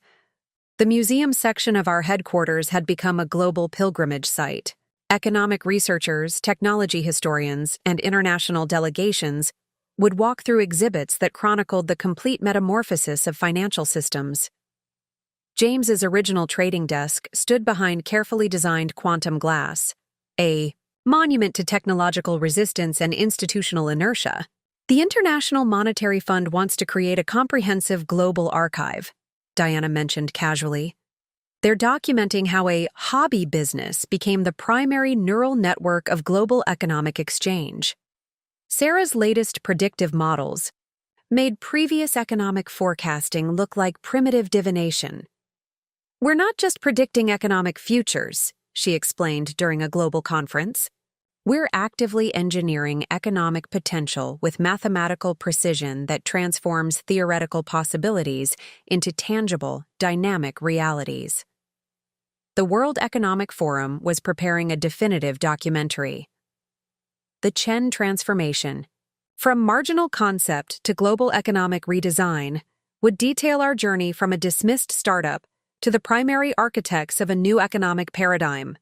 The last vestiges of analog financial systems were fully digitized yesterday, Diana reported. The statement carried the weight of a historical turning point. We hadn't just changed an industry, we'd rewritten the fundamental language of global economic interaction. I reflected on the early days. Those late-night strategy sessions, the constant ridicule from financial experts who dismissed our approach as a technological fantasy. Now, those same experts were nothing more than footnotes in a revolutionary narrative. Their expertise as relevant as telegram operators in the age of instantaneous global communication. During a quiet moment, I found James wandering through the museum section.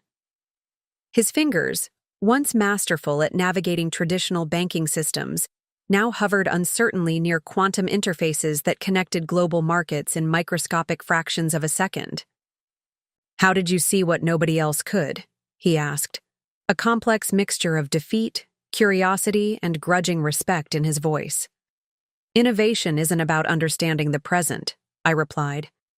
"It's about imagining a future so radical that others can't even conceive its possibility." The quantum network hummed beneath our feet, a living, breathing system of global economic potential. Each transaction represented more than a financial exchange. It was a fundamental redesign of human economic interaction. We had done more than create a new technology. We had reimagined the very infrastructure of global exchange. "Prepare for the next phase," I told Diana as we watched the global economic landscape continue its relentless transformation. "We're not just changing an industry. We're designing the future of human economic potential." The quantum light flickered, a silent testament to a revolution that had transformed everything. I wouldn't be home for hours yet if he came. "Home at all? Are you sure you want to do this now?" Jenna asked as she helped me inside. "You could wait until you're feeling stronger." "No," I said firmly. "It has to be tomorrow. I need this finished so I can focus on getting well." She nodded, understanding. "What's left on your list?" "Just one thing." I moved to my desk, removing a sealed envelope from the drawer. "I need you to take this to someone for me." Jenna took the envelope, glancing at the name written on the front. "Ashley Monroe? Are you kidding me?" "It's important," I insisted. "She deserves to know the truth, too." The quantum revolution had become more than a technological breakthrough. It was a complete reconstruction of economic reality. Our systems were no longer just infrastructure. They were the living, breathing neural network of global economic consciousness. The autonomous quantum algorithms have achieved unprecedented levels of predictive sophistication, Sarah reported, her holographic display revealing computational landscapes that would have seemed like pure magic a decade ago. We're not merely analyzing economic trends. We're creating self-evolving economic ecosystems that adapt in real time to global dynamics. Diana's morning briefing was a testament to our total transformation. Countries that had once resisted our quantum protocols now fought to be more deeply integrated into our system. James's entire generation of financial experts had become historical artifacts, replaced by AI-driven economic architects who spoke in algorithmic languages and conceptualized economic potential in quantum dimensions. I watched him through the quantum glass. Once a master of traditional banking, now reduced to a living museum piece, an artifact of an economic era as distant and incomprehensible as Morse code operators in the age of instantaneous global communication. His occasional attempts to understand our systems were like watching someone try to decode advanced quantum mechanics using a slide rule. The museum section of our headquarters had become a global destination. Economic researchers, technology historians, and international delegations would walk through exhibits that documented the complete transformation of financial systems. James's original trading desk stood behind carefully designed quantum glass, a monument to technological resistance and institutional inertia. The European Central Bank wants to create a comprehensive global archive, Diana mentioned during our strategy meeting. They're documenting how a hobby business became the primary neural network of global economic exchange. Sarah's team had developed predictive models that made previous economic forecasting look like primitive fortune-telling. We're engineering economic futures, she explained during a global conference. Not just predicting them, but actively constructing economic potential with mathematical precision that transforms theoretical possibilities into tangible, dynamic realities. The World Economic Forum was preparing a definitive documentary. We moved through the familiar morning routine, Jenna bustling in the kitchen, me checking emails at the dining table. The normalcy felt surreal given what was about to happen. "Did you deliver the envelope?" I asked as she set a steaming mug. Before me, Jenna nodded. "Left it with her assistant. She was in meetings all day." I sipped the tea, the warmth soothing my raw throat. "Did Dean call or text last night?" "No. Did you expect him to?" I shrugged. "Not really. He's been sleeping at the office some nights, or so he claims." The doorbell rang again at 9:30. Calvin Friedman stood on the porch, elegant as always in a tailored gray suit, accompanied by a younger man carrying a briefcase. "This is David Torres, my associate," Calvin introduced us. "He'll be handling some of the procedural aspects of your case." I invited them in, showing them to the living room where I'd prepared documents on the coffee table. Calvin reviewed everything one more time, his expression professional but compassionate. "Are you absolutely certain you want to proceed this way?" he asked. "We could arrange for your husband to be served at his office." "I'm sure," I said firmly. "I want to see his face when he realizes what's happening." Calvin nodded, understanding. "Mr. Wallace confirmed he'll be home at 11 for your doctor's appointment.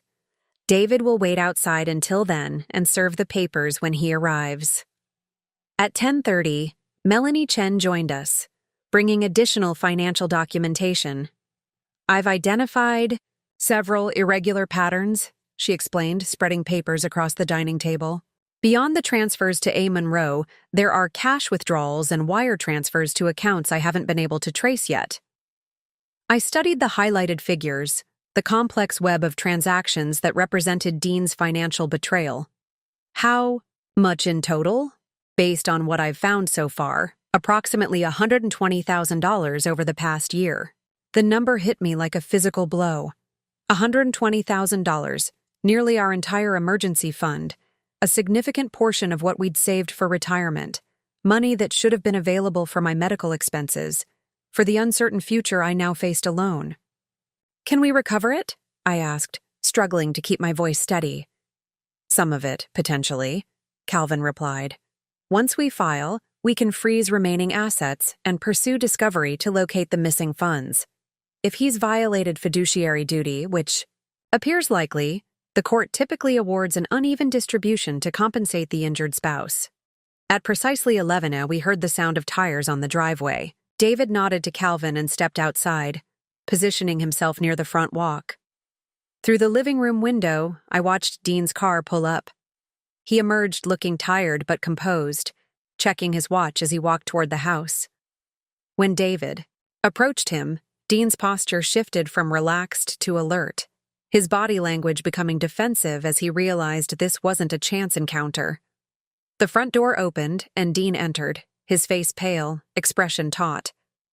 He stopped abruptly when he saw the gathering in the living room: Calvin and Melanie with their professional composure, Jenna with her protective anger, and me at the center of it all, calmer than I had felt in weeks. "What is this?" Dean asked. The papers David had handed him clutched in one hand. "Piper, what's going on?" "I believe you've just been served with divorce papers," I said evenly. "Mr. Friedman here is my attorney. Miss Chen is the forensic accountant who's been tracking the money you've been diverting from our savings." Dean's eyes darted from face to face, landing finally on the papers in his hand. "This is ridiculous. We can talk about this.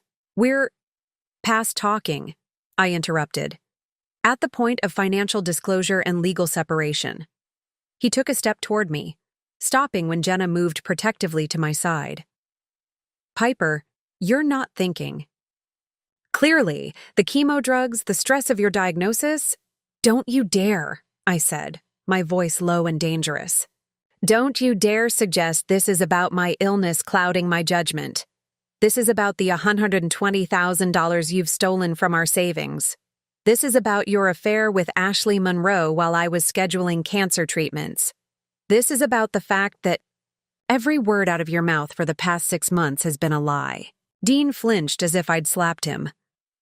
"I can explain—" "To the court," Calvin interjected smoothly. "Any explanation you wish to provide should go through your attorney to mine." Dean's face hardened, the mask of contrition slipping to reveal something colder beneath. "You think this is how to handle this? Ambushing me with lawyers and accusations while you're sick? While we should be focused on your treatment?" "My treatment is my concern," I replied.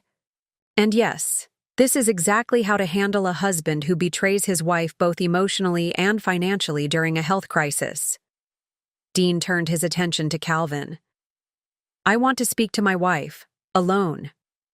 "Mrs. Wallace has indicated she doesn't wish to speak with you privately," Calvin replied. "Any communication should go through proper legal channels." Dean's jaw tightened, a muscle twitching at his temple. A tell I recognized from our rare but intense arguments over the years. He was recalculating, shifting strategies. "Fine," he said finally. "I'll have my attorney contact yours." He turned to leave, then paused, looking back at me. "This isn't what I wanted, Piper. None of it. And yet it's what you chose," I replied. "Every step of the way, Dean. Every lie, every betrayal. Those were your choices." After he left, the room remained silent for several moments. I realized I was trembling. Whether from the confrontation or the chemotherapy side effects, I couldn't tell.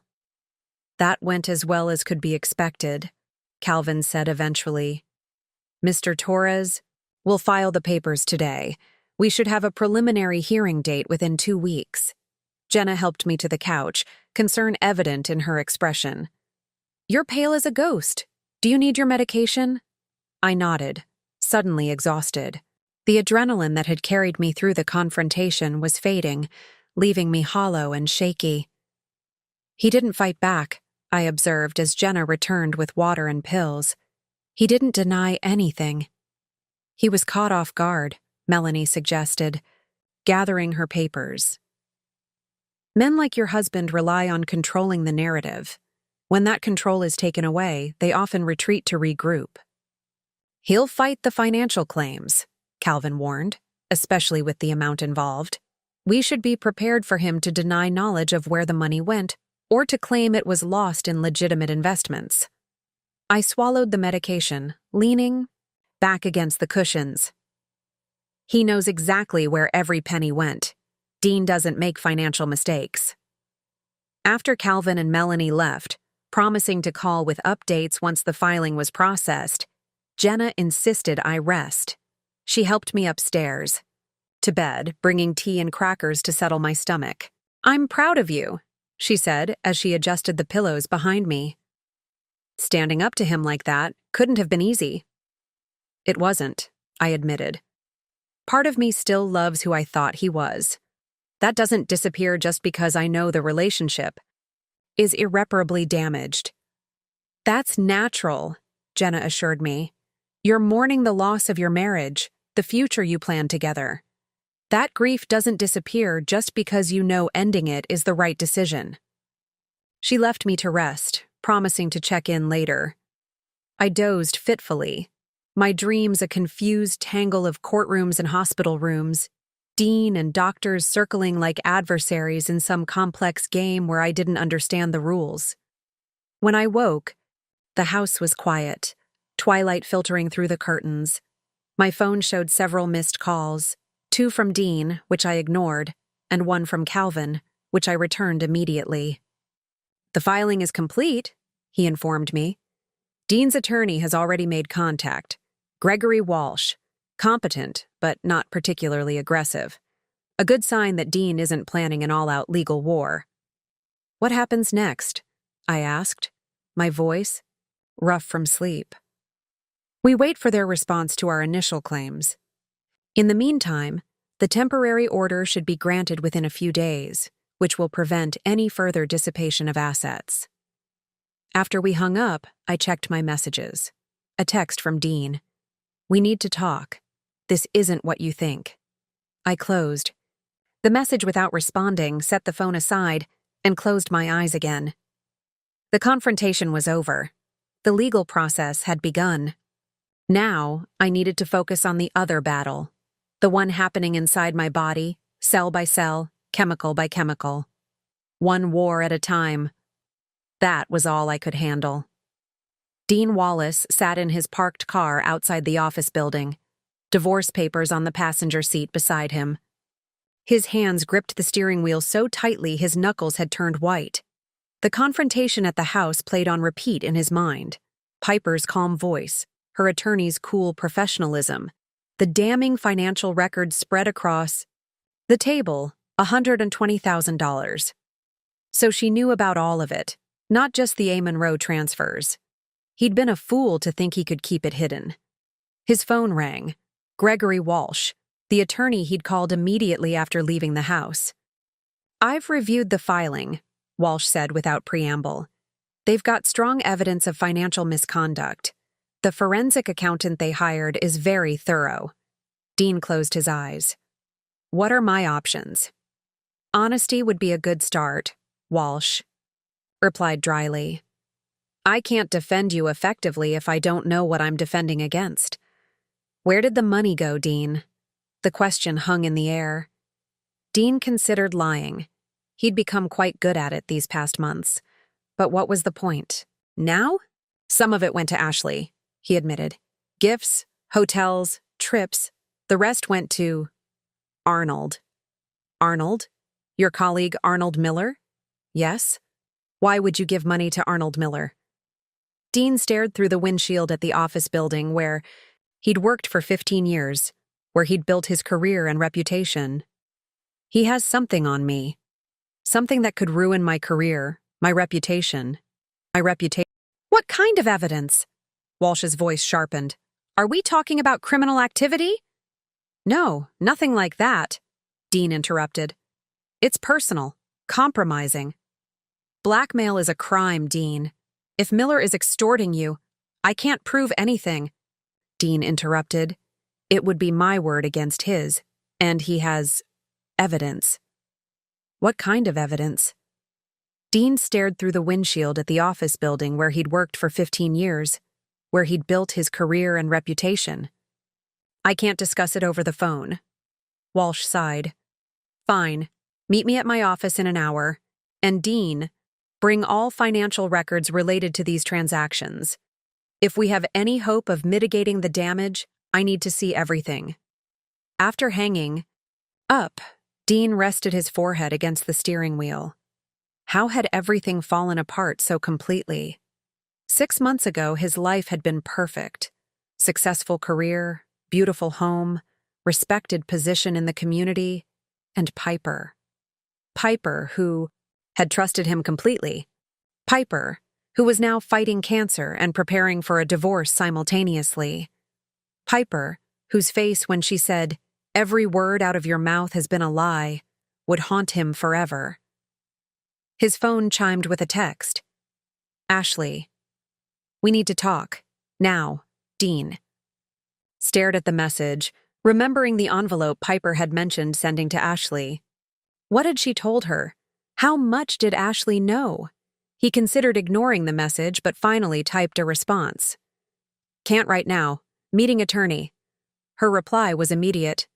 My office, 5 p.m. Don't make me come find you. Dean tossed the phone onto the passenger seat beside the divorce papers. Everything was unraveling at once.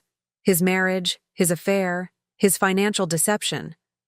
And at the center of it all was Arnold Miller, whose smug face appeared daily across the conference table, whose subtle threats had escalated into outright demands, whose knowledge of Dean's darkest secret had turned into a financial stranglehold. The irony was bitter. Dean had always been the careful one, the planner, the man who calculated every risk before acting. Yet he'd made the single most reckless decision of his life on a business trip 4 years ago, long before Ashley, long before Piper's diagnosis. One night of weakness that Arnold had discovered and held over him ever since. Dean started the car, his decision made. Before meeting Walsh, before facing Ashley, there was someone else he needed to see, the person at the root of everything, the reason he'd begun diverting money in the first place. 20 minutes later, he parked outside a modest apartment building in a quiet neighborhood north of the city. He checked his reflection in the rearview mirror, haggard eyes, bloodshot, the polished financial executive replaced by a haunted man on the verge of losing everything. Dean climbed the external stairs to the second-floor apartment, his footsteps heavy on the metal treads.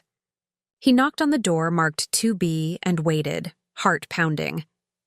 The door opened to reveal a young woman in her mid-20s with Dean's hazel eyes and sharp jawline. Her expression shifted from surprise to wariness. Dad? What are you doing here?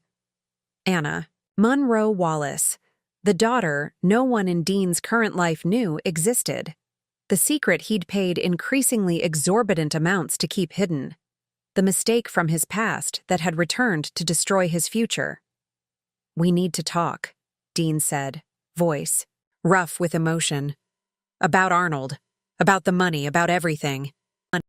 Anna stepped back, allowing him to enter the apartment he'd been quietly paying for since she'd reappeared in his life 2 years ago. Pregnant and desperate, after he'd abandoned her and her mother 23 years earlier.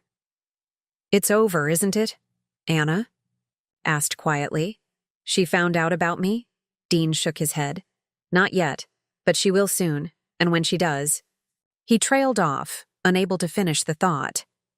When Piper discovered that the real A. Monroe wasn't Ashley but Anna, the daughter Dean had never told her about, the family he'd hidden while building a new life, there would be no possibility of forgiveness.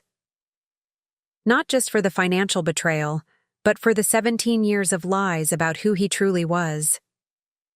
3 days after serving Dean with divorce papers, I sat in the oncologist's office reviewing my treatment plan. The first round of chemotherapy had hit me harder than expected, leaving me weak and nauseated, my body struggling to recover before the next assault. Your blood counts are lower than we'd like, Dr. Harrison explained, studying my lab results with a slight frown. We may need to adjust the dosage for your next treatment. I nodded, too exhausted to feel concerned. Between the physical toll of cancer treatment and the emotional aftermath of confronting Dean, I had little energy left for worry. "Is there someone staying with you?" the doctor asked. "These side effects can be unpredictable, and I'd prefer you weren't alone." "My friend Jenna has been staying over," I replied. "And I've hired a part-time caregiver for when she can't be there." Dr. Harrison nodded approval. "Good. And your husband?" The question hung in the air, laden with complicated emotions. "We're separated," I said simply. "Divorce proceedings have begun." If the doctor was surprised, she didn't show it. "I see. Well, make sure you have adequate support. Cancer treatment is challenging enough without adding additional stressors." Additional stressors. Such a clinical term for the implosion of my marriage, the discovery of years of deception, the ongoing legal battle over finances. I almost laughed at the understatement. When I returned home, Calvin was waiting in the driveway, his expression unreadable. I felt a flutter of anxiety. Unexpected visits from attorneys rarely brought good news. "What's happened?" I asked as Jenna helped me from the car. "We should talk inside," Calvin replied, following us into the house. Once settled in the living room, Calvin opened his briefcase. "I've received a settlement offer from Dean's attorney. It's unusual." He handed me a document which I scanned quickly, my heart racing as I absorbed the contents. Dean was offering a complete financial disclosure, the return of all diverted funds, and an uncontested divorce with a settlement heavily weighted in my favor. "Why?" I asked, looking up at Calvin. "Why would he give up so easily?" "There's a condition," Calvin said, pointing to a clause near the end of the document. "He wants a private meeting with you. Alone." I frowned. "That's it? A conversation in exchange for everything we've been fighting for?" "Apparently." Of course, I advised against meeting without representation, but he's insistent. Says there's something you need to know that can only be shared in person. I considered the offer, turning it over in my mind. It seemed too good to be true. Dean surrendering without a fight, returning the diverted funds, agreeing to my terms. What could he possibly have to say that would warrant such concessions? "When?" I asked finally. "Tomorrow, if you're up to it. At my office, despite his request for privacy. I'll be in the next room." After Calvin left, Jenna voiced her concerns. "I don't trust this. Dean's never given up anything without a strategy." "I know," I agreed. "But I'm too tired to play games. If he wants to talk, fine. If he's willing to return the money and end this quickly, even better." That night, as Jenna slept in the guest room, I received a text from an unknown number. "Before you meet with Dean, there's something you should know. This is Anna Monroe." I stared at the message, my fatigue instantly replaced by alertness. A. Monroe. Not Ashley, but Anna. Someone I'd never heard of. Someone significant enough to have received $75,000 of our savings. I hesitated, then replied, "Who are you?" The response came quickly. "Someone Dean has been hiding from you for your entire marriage. I'm sorry for my part in the deception. Meet me at Cascade Coffee on 4th 9 a.m. tomorrow." Sleep was impossible after that, my mind racing with possibilities, each more troubling than the last. Was Anna another affair? A secret business partner? Someone Dean had wronged who was now seeking revenge? By morning, I was exhausted but determined. I told Jenna about the text, ignoring her objections as I dressed for the meeting. "This could be a trap," she argued. "Some kind of setup Dean orchestrated." "I need to know," I insisted. "Before I meet with him, I need all the facts." Cascade Coffee was busy with morning customers when I arrived. I scanned the room, unsure who I was looking for, when a young woman approached my table. She was in her mid-20s, slim with dark hair and familiar hazel eyes. Dean's eyes. "Mrs. Wallace?" she asked tentatively. "I'm Anna." My breath caught. The resemblance was unmistakable. The shape of her jaw, the set of her shoulders, even the way she held her coffee cup mirrored Dean's mannerisms. "You're his daughter," I said, the realization hitting me like a physical blow. Anna nodded, sliding into the chair across from me. "He doesn't know I'm meeting you. He'd be furious if he found out." "How?" I began, then stopped, recalibrating every assumption I'd made about Dean's betrayal. "How old are you?"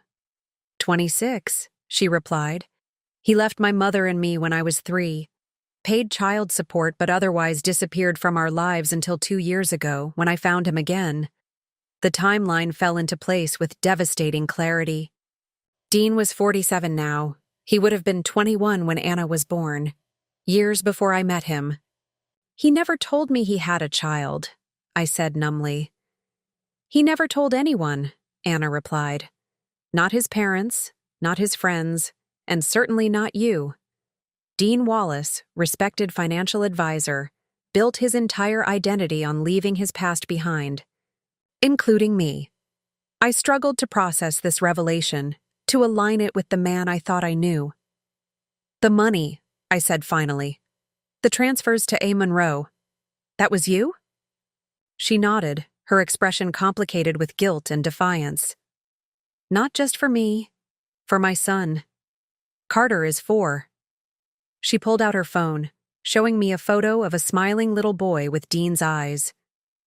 Dean's grandson. When I found Dean 2 years ago, I was struggling. Carter has medical issues, nothing life-threatening but expensive. I needed help. "So Dean gave you money from our savings," I concluded. "Without telling me about you? Without telling me I had a stepson?" "Yes," Anna admitted. "And then his boss found out somehow and started blackmailing him. That's where the rest of the money went." As I stared at the photo of the grandson I never knew existed, one thought crystallized amid the chaos of revelations. Dean's betrayal went far deeper than an affair or financial misconduct. He had hidden an entire family, an entire identity, for the duration of our marriage. Every memory, every moment I thought we'd shared completely had been shadowed by this fundamental deception. "I have to go," I said suddenly, gathering my things. "I'm meeting Dean in an hour. Important." Anna reached across the table, her fingers brushing my arm. "He's not a good man," she said softly. "But he's not the monster you think he is either. Just complicated. Broken." I nodded, unable to find words adequate for the moment. As I stood to leave, one question remained. Why tell me now? Now? Anna's expression hardened slightly. "Because I'm tired of being the secret, and because you deserve the truth before you decide his fate." The drive to Calvin's office passed in a blur. My mind struggled to integrate this new reality, to make sense of the man I'd been married to for 17 years.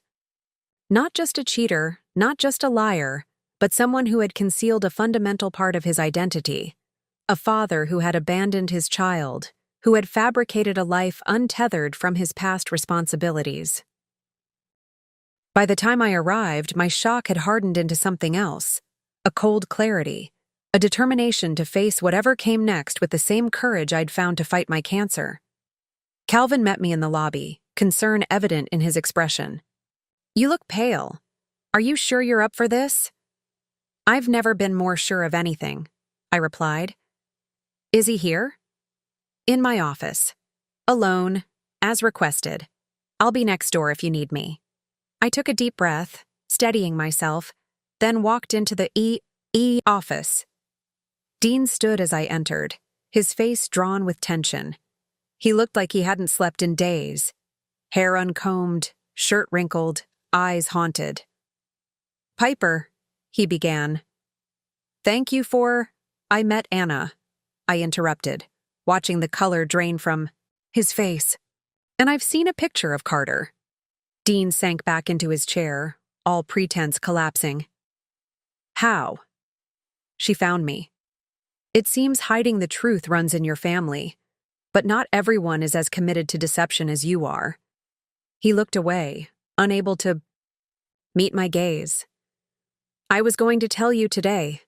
That's why I asked for this meeting. Because you had no choice, I said coldly. Because you knew it would come out in the divorce proceedings anyway. No, he insisted, looking up at last. Because you deserve to know everything before we end our marriage. The whole truth, not just pieces. The whole truth? I laughed bitterly. You've hidden an entire family from me for 17 years. You let me think I knew you, that we were building something honest together, when you'd been lying since the day we met. When exactly were you planning to mention your daughter, your grandson? Dean's hands trembled as he ran them through his hair.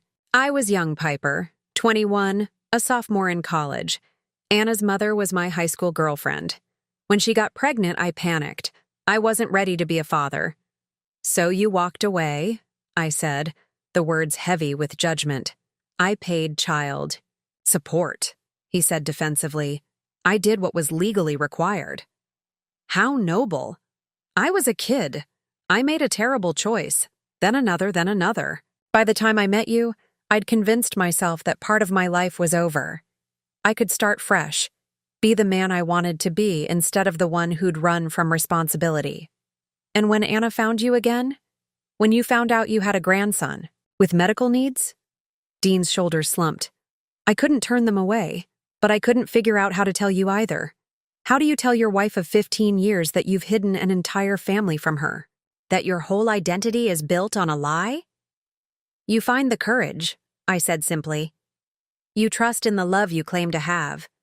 You respect your partner enough to give them the truth, however painful. We sat in silence, the magnitude of his deception expanding to fill the room. Finally, I asked the question that had been burning since I'd met Anna. Arnold Miller, your boss, he was blackmailing you about Anna? Dean nodded. He discovered her existence during a background check for my promotion to the executive committee. He threatened to expose me. To you, to the firm, to our social circle. Said it would raise questions about my judgment, my character. That the board wouldn't want someone who'd abandoned his family making decisions about other people's money. How much did you pay him? Almost $50,000 over the past year. It started small, a few thousand here and there. Then the demands increased. I shook my head, stunned by the scale of the deception. And Ashley? Where does she fit in all this? Dean had the grace to look ashamed. A distraction, a complication I never intended. When your diagnosis came, enough, I cut him off. I don't need the details of your affair. Not anymore. I stood, suddenly exhausted by it all. The cancer, the betrayal, the layers of lies. I'll accept your settlement offer, Dean. Full financial disclosure, return of all diverted funds, uncontested. Divorce. Relief flooded his face. Thank you, Piper. I'll make this as painless as possible, I promise. Don't, I said sharply. Don't make promises to me. Not ever again. Your promises mean nothing. As I turned to leave, he called after me. What about Anna? And Carter? I paused, hand on the doorknob. What about them? Will you tell anyone about them? I looked back at this broken man, this stranger, I'd loved for 17 years. That's not my secret to tell, Dean. Unlike you, I don't make a habit of keeping families hidden. I walked out without another word, leaving Dean Wallace to face the consequences of his lifetime of deception alone. 6 months after my meeting with Dean, I sat in Calvin Friedman's office signing the final divorce papers. The settlement was everything Calvin had promised. I kept the house, received all the diverted funds plus interest, and secured my position. On Dean's health insurance for the maximum 3 years allowed by law. That's it, Calvin said, taking the last document I'd signed. Officially divorced. The judge will sign off on this by the end of the week. I felt a strange emptiness, as if I'd expected some momentous shift, some clear delineation between married and single. Instead, there was just quiet and paperwork, and the soft sound of Calvin's secretary collating documents in the next room. "How are you feeling?" Calvin asked, his professional demeanor softening. "I'm not sure," I admitted. "Relieved, I suppose. And a little sad." "That's normal. Even when divorce is necessary, there's grief for what's lost." I nodded, appreciating his understanding. "What about the house? Is it really mine, free and clear?" "Absolutely. Dean waived all claim to it. The deed transfer is already recorded with the county." I hadn't seen Dean since that day in Calvin's office. Our communication had been strictly through attorneys. I'd heard through Jenna that he'd resigned from his position at the firm and was relocating to Chicago. Starting over again, I supposed. Reinventing himself had always been his specialty. "And Anna and Carter?" Calvin asked carefully. "Have you had any further contact with them?" "Some," I said. "We've met for coffee twice. She's remarkable, considering everything. Strong, resilient. Carter is adorable." The relationship had started tentatively. Two women connected by a man who had betrayed them both, trying to find footing in a situation neither had created. But there was something genuine in Anna that I respected. She hadn't asked for any of this. Neither had I. "What will you do now?" Calvin asked as he walked me to the elevator. "Focus on getting well," I replied. "My last scan showed good response to treatment. Dr. Harrison is optimistic." "And after that? When you're well?" I smiled at the certainty in his voice. "When, not if. I haven't decided yet. Travel, maybe. I've always wanted to see Italy." "Without Dean," he observed. "Without Dean," I agreed. "On my own terms." When I arrived home, my home now, legally and completely, I stood in the entryway taking stock. Over the past 6 months, I'd been slowly transforming the space, removing traces of Dean room by room. New paint in the living room, new bedding, his books donated, his closet emptied. His home office, once the command center of his financial deceptions, was now my meditation room, bright with morning light and plants. I'd kept only a few photographs from our marriage, not out of sentimentality, but as reminders of my own resilience. 17 years of my life had been spent with a man who'd never truly shown me who he was. I refused to pretend those years hadn't happened or hadn't shaped me. I made tea and carried it to the back deck, settling into the Adirondack chair that faced the garden. The weather was turning, summer fading into early fall, the afternoon light golden against the maple trees. My body felt stronger than it had in months, the worst of the chemotherapy behind me, my hair beginning to grow back in soft, silver-tinged curls, my energy returning in small but noticeable increments. My phone rang. Jenna. "It's done?" she asked. When I answered. "Signed and delivered?" I confirmed. "I am officially no longer Mrs. Dean Wallace." "How shall we celebrate? Champagne? Bonfire of his remaining belongings? Voodoo doll?" I laughed, grateful as always for her fierce loyalty. "Rain check? I'm surprisingly tired. I think I just need a quiet evening to process." "Whatever you need. We'll celebrate when you're ready." After we hung up, I sipped my tea and watched the shadows lengthen across the lawn. Divorce, cancer, betrayal, survival. Not the midlife experience I'd imagined for myself, certainly not the future Dean and I had planned together on that mountain property, so long ago. Yet here I was, still standing, still breathing, still moving forward one day at a time. My phone buzzed with a text message. Anna. "Heard today was final. Hope you're doing okay. Carter made this for you." Attached was a photo of a crayon drawing. Stick. Figures under a rainbow, one with curly hair that I assumed was meant to be me. I smiled, touched by the gesture and the complicated connection it represented. I hadn't asked for a stepson or a step-grandson.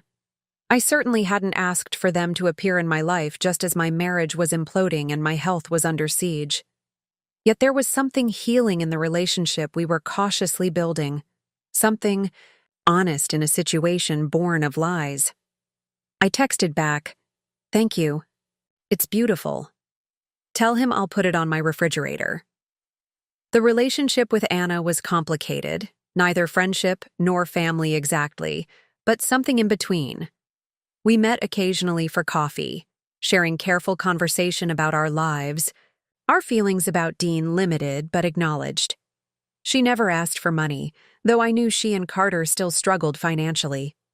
The support from Dean was steady, but minimal, his presence in their lives already fading as he established himself in Chicago. 1 month after the divorce was finalized, I made a decision. I called my financial advisor, not Dean's colleague, but someone new, someone untainted by connection to my ex-husband. "I'd like to establish a college fund," I told her, "for my step-grandson." "Of course," she replied, efficient and unquestioning. "How much would you like to contribute initially?" $25,000, I said without hesitation.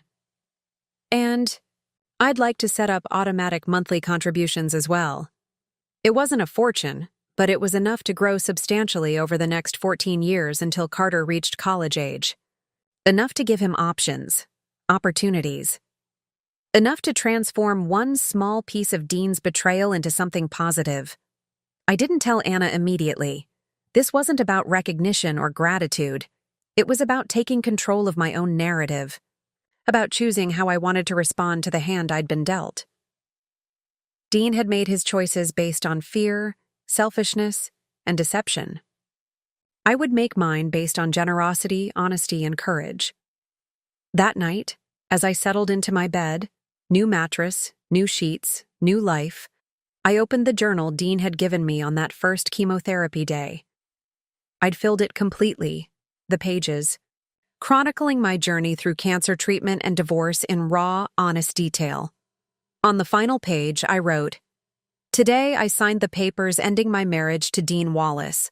Today I chose to create a college fund for the grandson he hid from me. Today I reclaimed my story, my future, my choices. Today I am free." I closed the journal and placed it on my bookshelf, a chapter of my life complete. Tomorrow I would begin a new journal, a new chapter. And for the first time in months, I fell asleep without fear, without anger, without regret. Just the quiet certainty that I had survived the worst and was ready for whatever came next. 1 year after my diagnosis, I stood in the oncologist's office receiving very different news than I had expected. "The scans are clear," Dr. Harrison said, smiling as she showed me the images. "No detectable cancer. You've responded remarkably well to treatment." Relief washed over me so intense I felt lightheaded. After 6 grueling rounds of chemotherapy, 35 radiation sessions, and countless days of pain and exhaustion, my body had won its battle. The cancer was gone, at least for now. "We'll continue monitoring, of course," Dr. Harrison cautioned. "Monthly checkups for the first year, then quarterly. But Piper, this is the outcome we hoped for."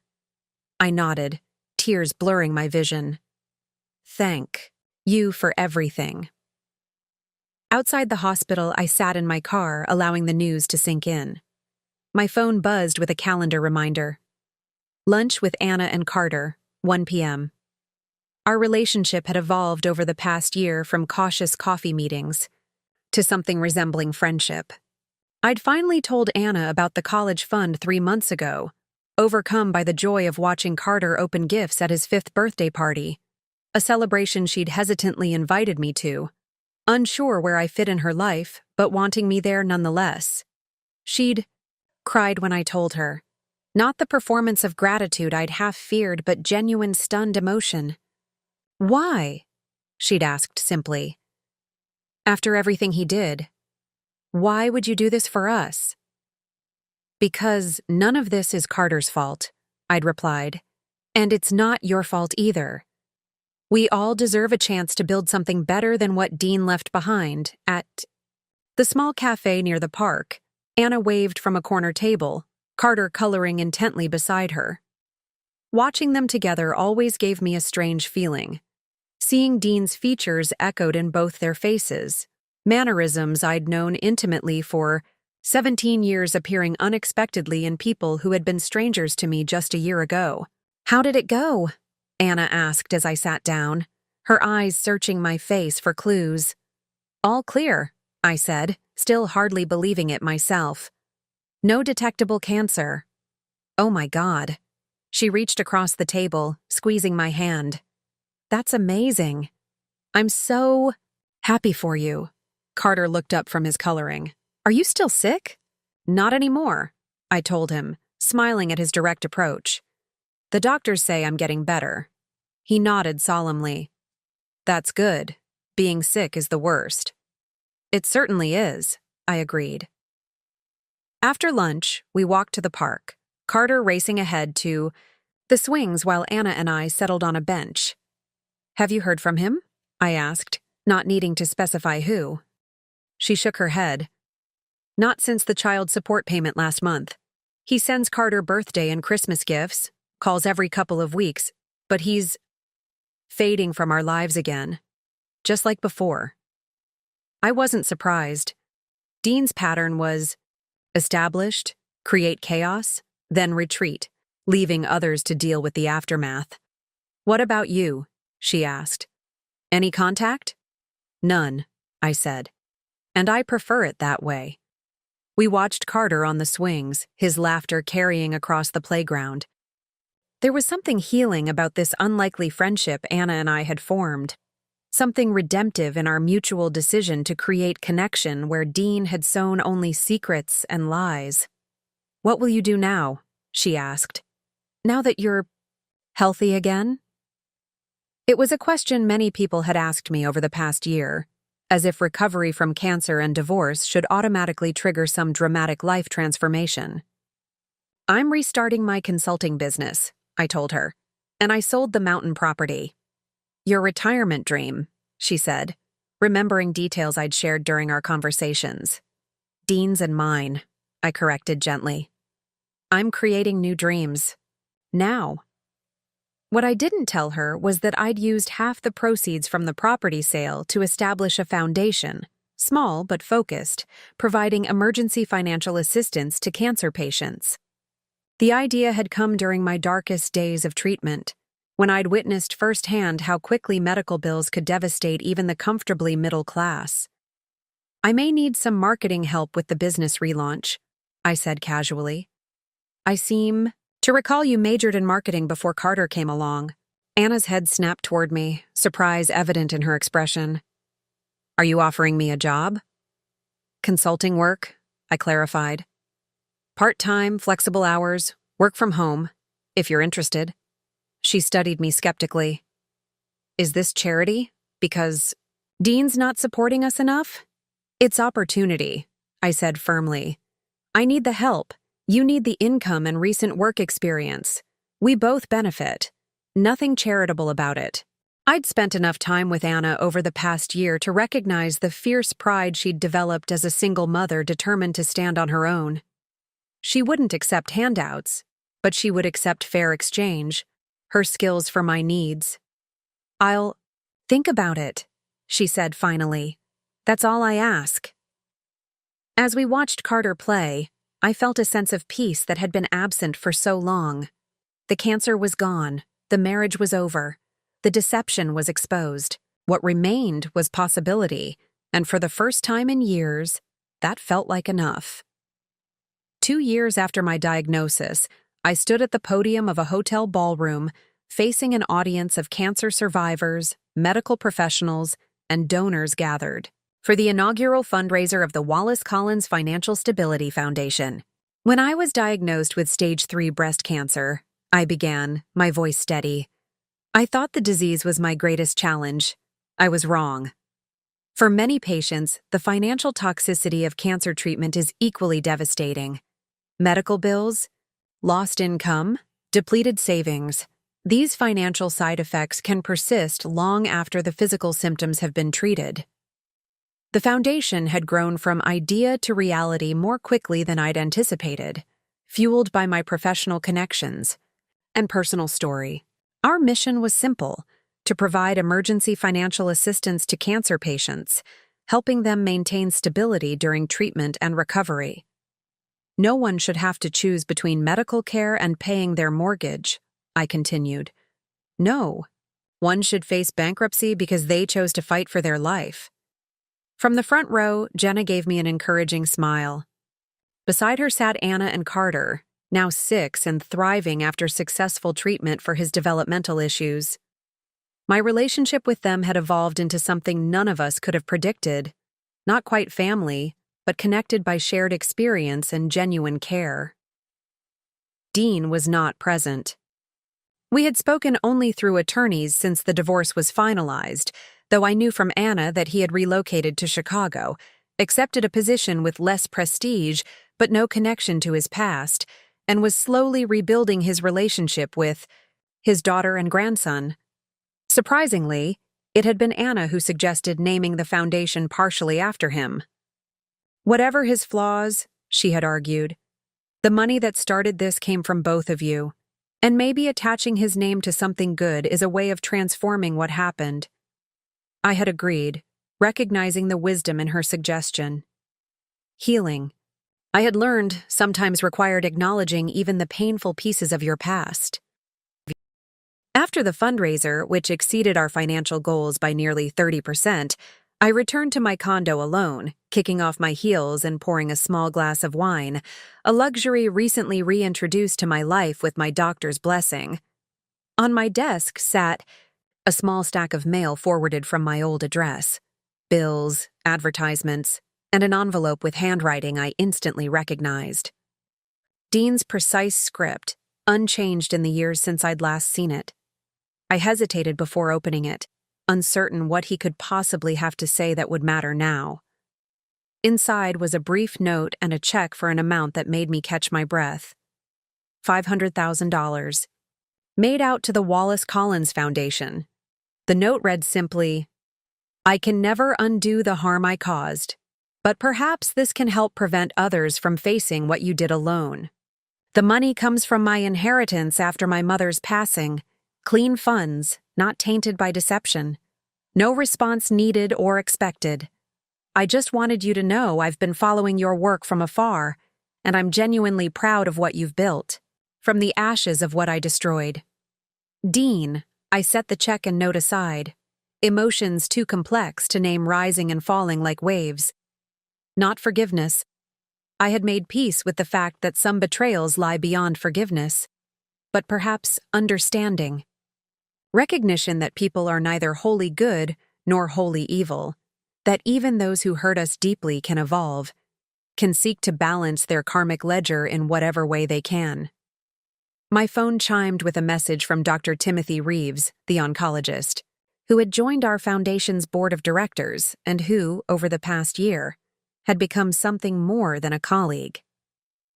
"Dinner tomorrow? That new place on the waterfront?" I smiled as I typed my response. Looking forward to it. Later that evening, I sat on my balcony watching boats move across the darkening lake. My body bore the scars of cancer, the surgical scar on my breast, the lingering effects of treatment on my energy and stamina. My heart carried different scars, the memory of betrayal, the knowledge that someone I had trusted completely had lived a double life at my side. Yet here I was, not just surviving, but thriving. My consulting business had evolved to focus on healthcare organizations, leveraging my personal experience to improve patient financial services. The foundation was making a tangible difference in people's lives. And personally, I was cautiously exploring the possibility of new love, moving forward at my own pace with eyes wide open. I thought about the woman I had been 3 years ago, secure, in her marriage, confident in her future, unaware of the dual catastrophes waiting to upend everything she thought she knew. That woman was gone, replaced by someone more resilient, more compassionate, and, paradoxically, more hopeful. Dean's betrayal had shattered the life we built together. Cancer had threatened the very foundation of my existence. Either alone would have been devastating. Together, They should have destroyed me completely. Instead, they had forced me to rebuild from the ground up, to examine what truly mattered, to create a life entirely my own. The journal Dean had given me sat on the small table beside me, its pages now filled from cover to cover with the chronicle of my journey. I had started a new one the day after receiving my cancer-free diagnosis, its first entry a quote I had discovered during treatment. Rock bottom became the solid foundation on which I rebuilt my life. I traced the words with my finger, their truth resonating through every cell of my being. My husband had spent our savings on his secret daughter while carrying on an affair. What he had found when he came home, a woman determined to survive both his betrayal and cancer, a woman capable of transforming devastating loss into meaningful purpose, had indeed left him speechless. But it was my voice that mattered now. My story, my future. And that future, despite everything, or perhaps because of everything, shone brighter than I ever could have imagined. 3 years after my diagnosis, life had settled into a rhythm I could never have imagined during those dark days of cancer treatments and divorce proceedings. My consulting business was thriving, focusing exclusively on healthcare organizations. The foundation had grown beyond my expectations, helping dozens of cancer patients maintain financial stability during their treatment. And then there was Timothy. Dr. Reeves had started as my oncologist's colleague, joined the foundation's board, and gradually became something more. Our relationship had progressed slowly, deliberately, both of us conscious of the professional boundaries we were crossing, both carrying scars from our pasts. "Are you sure about this?" he asked one evening as we sat on my balcony watching the sunset, his hand warm around mine. "Meeting my family is a big step." I smiled, appreciating his cautiousness. After my experience with Dean, Timothy's transparency was refreshing. No hidden agendas, no secret families, just honest concerns and open communication. "I'm sure," I told him. "I've waited 3 years to start dating again. I think I can handle meeting your parents." He laughed, the sound still new enough to delight me. "They'll love you. Fair warning, though. My mother will ask about your intentions." "My intentions?" "Toward her only son. She's convinced I'll never settle down after Sarah. Sarah, his wife of 8 years, who had died in a car accident 5 years earlier. Another ghost that lived between us, not haunting exactly, but present. We both understood loss, though in different ways. My marriage hadn't died. It had been revealed as an illusion, a construct built on lies. His had been real, then suddenly, brutally ended. The dinner with his parents went better than either of us anticipated. Timothy's mother, a retired school principal with sharp eyes and a sharper wit, approved of me immediately. "You've been through the fire," she said as we cleared dishes together after dinner. "It shows. There's a strength in you that only comes from walking through hell and coming out the other side. Is that a good thing?" I asked, genuinely curious. She nodded firmly. "The best. You know what matters. You won't waste time on nonsense." I thought about that conversation often in the months that followed as Timothy and I grew closer. There was truth in her assessment. Cancer and betrayal had burned away any tolerance I had for deception or pettiness. Life was too precious, too fragile to spend on anything but authenticity. Our relationship moved forward steadily, a careful dance of increasing intimacy. I met his friends.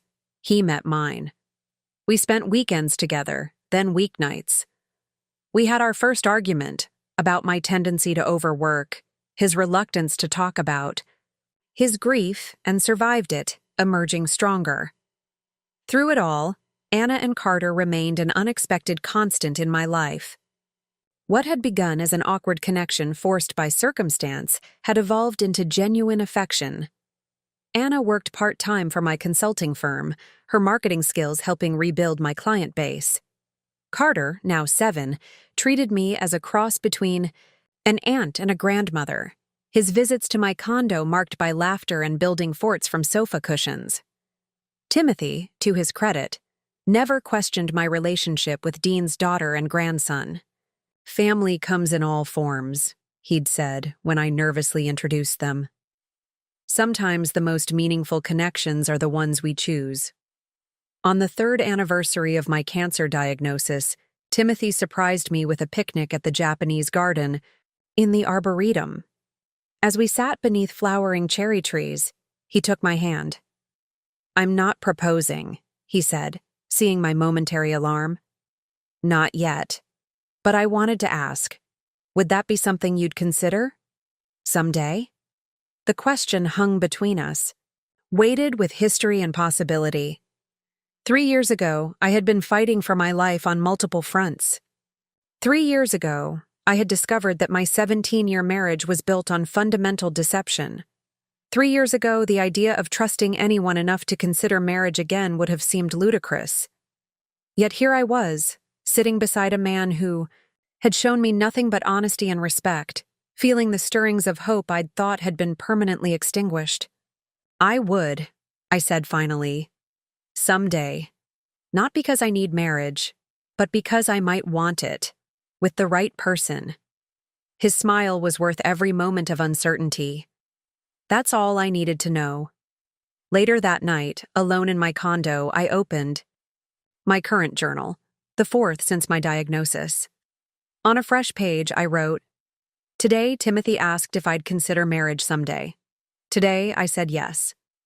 Not because I'm the same woman who married Dean all those years ago, believing in fairy tales and forever, but because I'm someone new. Someone who knows that love isn't blind trust, but open-eyed choice. Someone who understands that commitment isn't a guarantee, but a daily decision." I closed the journal, thinking about how far I'd come from that kitchen island where I had sat with an untouched glass of wine, waiting to tell Dean about my cancer. The journey had been brutal at times, the losses profound. But standing on the other side, I found myself unexpectedly grateful, not for the cancer or the betrayal, never that, but for the woman those trials had revealed. Strong, resilient, capable of rebuilding from ashes. My phone chimed with a text from Anna. "Carter's school play is next Thursday at 7. He's a tree, very important tree. He asked if you're coming." I smiled as I typed my response. "Wouldn't miss it. Very important. Trees deserve full audiences." A moment later, she sent a photo. Carter in a brown sweatsuit with paper leaves glued haphazardly all over him, grinning with the uninhibited joy of childhood. This was my life now. Not the one I had planned. Not the one I had built with Dean. Something unexpected, imperfect, beautiful in its complexity. A foundation helping others. A business rebuilding. A relationship growing carefully, thoughtfully. And a little boy who called me Miss Piper and saved me the green gummy bears because he knew they were my favorite.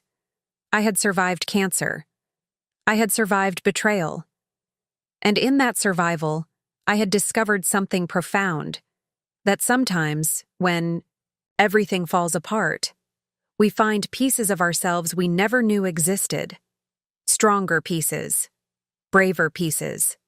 Pieces capable of building something new from the wreckage of what came before.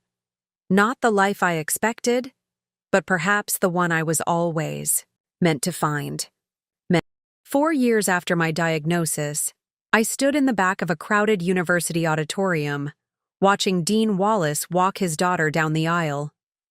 Anna had called me 6 months earlier with the news of her engagement to Michael, a kind software engineer she'd met through her expanding freelance marketing business. "I'd like you to come to the wedding," she'd said, hesitation clear in her voice. "But I understand if it's too awkward. Dad will be there." I hadn't seen Dean since our final meeting in Calvin's office, though I'd heard updates through Anna over the years. He'd settled in Chicago, rebuilt his career at a smaller firm, began dating someone new. He'd become more present in Anna and Carter's lives. Regular visits, consistent support. Genuine effort to be the father and grandfather he'd failed to be before. "Of course I'll come," I told her. "This is your day.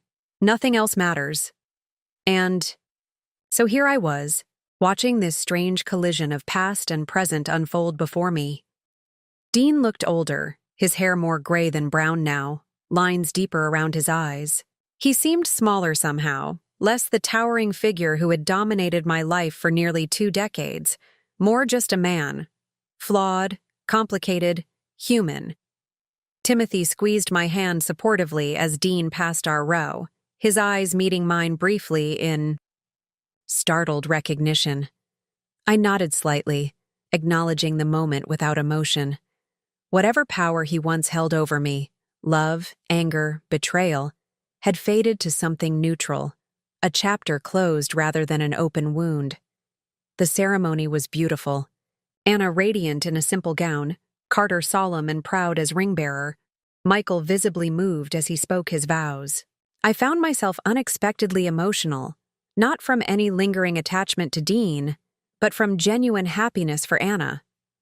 This resilient young woman who had overcome so much, who had forged her own path despite the complications of her father's choices. At the reception, I kept a polite distance from Dean, focusing instead on Carter, who was thrilled to show me his dance moves and sneak extra cake when his mother wasn't looking. It was Timothy who noticed Dean approaching, who subtly positioned himself at my side, not protective exactly, but present. "Piper," Dean said, his voice familiar yet strange after all this time. "You look well." "Thank you," I replied, surprised by how calm I felt. "So do you." An awkward silence fell between us, years of shared history and subsequent separation creating a conversational chasm neither quite knew how to bridge. "I heard about the foundation," he said finally. "The work you're doing is remarkable." "Thank you for your contribution," I acknowledged. "It's made a significant difference." He nodded, then glanced at Timothy. "I'm Dean Wallace," he said, extending his hand. "Anna's father." "Timothy Reeves," Timothy replied, his handshake firm. "Piper's partner." Another silence, heavier this time. "I'm glad," Dean said finally, looking back at me, "that you've found happiness." There was no jealousy in his expression, no regret, just a simple acknowledgement of something good that had come after so much pain. "I'm glad too," I said, meaning it. "For all of us." We chatted briefly about neutral topics, the wedding, Carter's, growth, the Seattle weather compared to Chicago, before Dean was called away for family photos. As he left, he turned back once. "For what it's worth, Piper, I am sorry. For everything." The words were quiet, meant only for me. I nodded, accepting the apology without need for elaboration. We both knew what everything encompassed: the affair, the lies, the hidden family, the financial betrayal, the years of deception. No words could adequately address it all. "I know," I said simply, and I did. Not in a way that erased what had happened or justified it, but in a way that recognized his regret as genuine, his efforts to change as real, his apology as sincere if vastly insufficient. Later, as Timothy and I danced slowly among other couples on the small dance floor, he asked, "Are you okay?" That couldn't have been easy. I considered the question carefully. "I am," I said, realizing it was true. It feels like closure somehow, seeing him as just a person, not my husband, not the great betrayer, just Anna's father, someone from my past who doesn't define my present anymore. Timothy pulled me closer. "You are remarkable, you know that?" I laughed softly. "I'm a survivor. There's a difference." Not much of one from where I stand. I rested my head against his shoulder. Watching Anna and Michael dance nearby, Carter zooming between couples with undimmed energy despite the late hour. My unlikely family, formed from the wreckage of betrayal and illness. My unexpected joy. built on the foundation of profound loss. 5 years to the day after my cancer diagnosis, Timothy and I stood on the cliff overlooking the ocean where Dean had proposed to me all those years ago.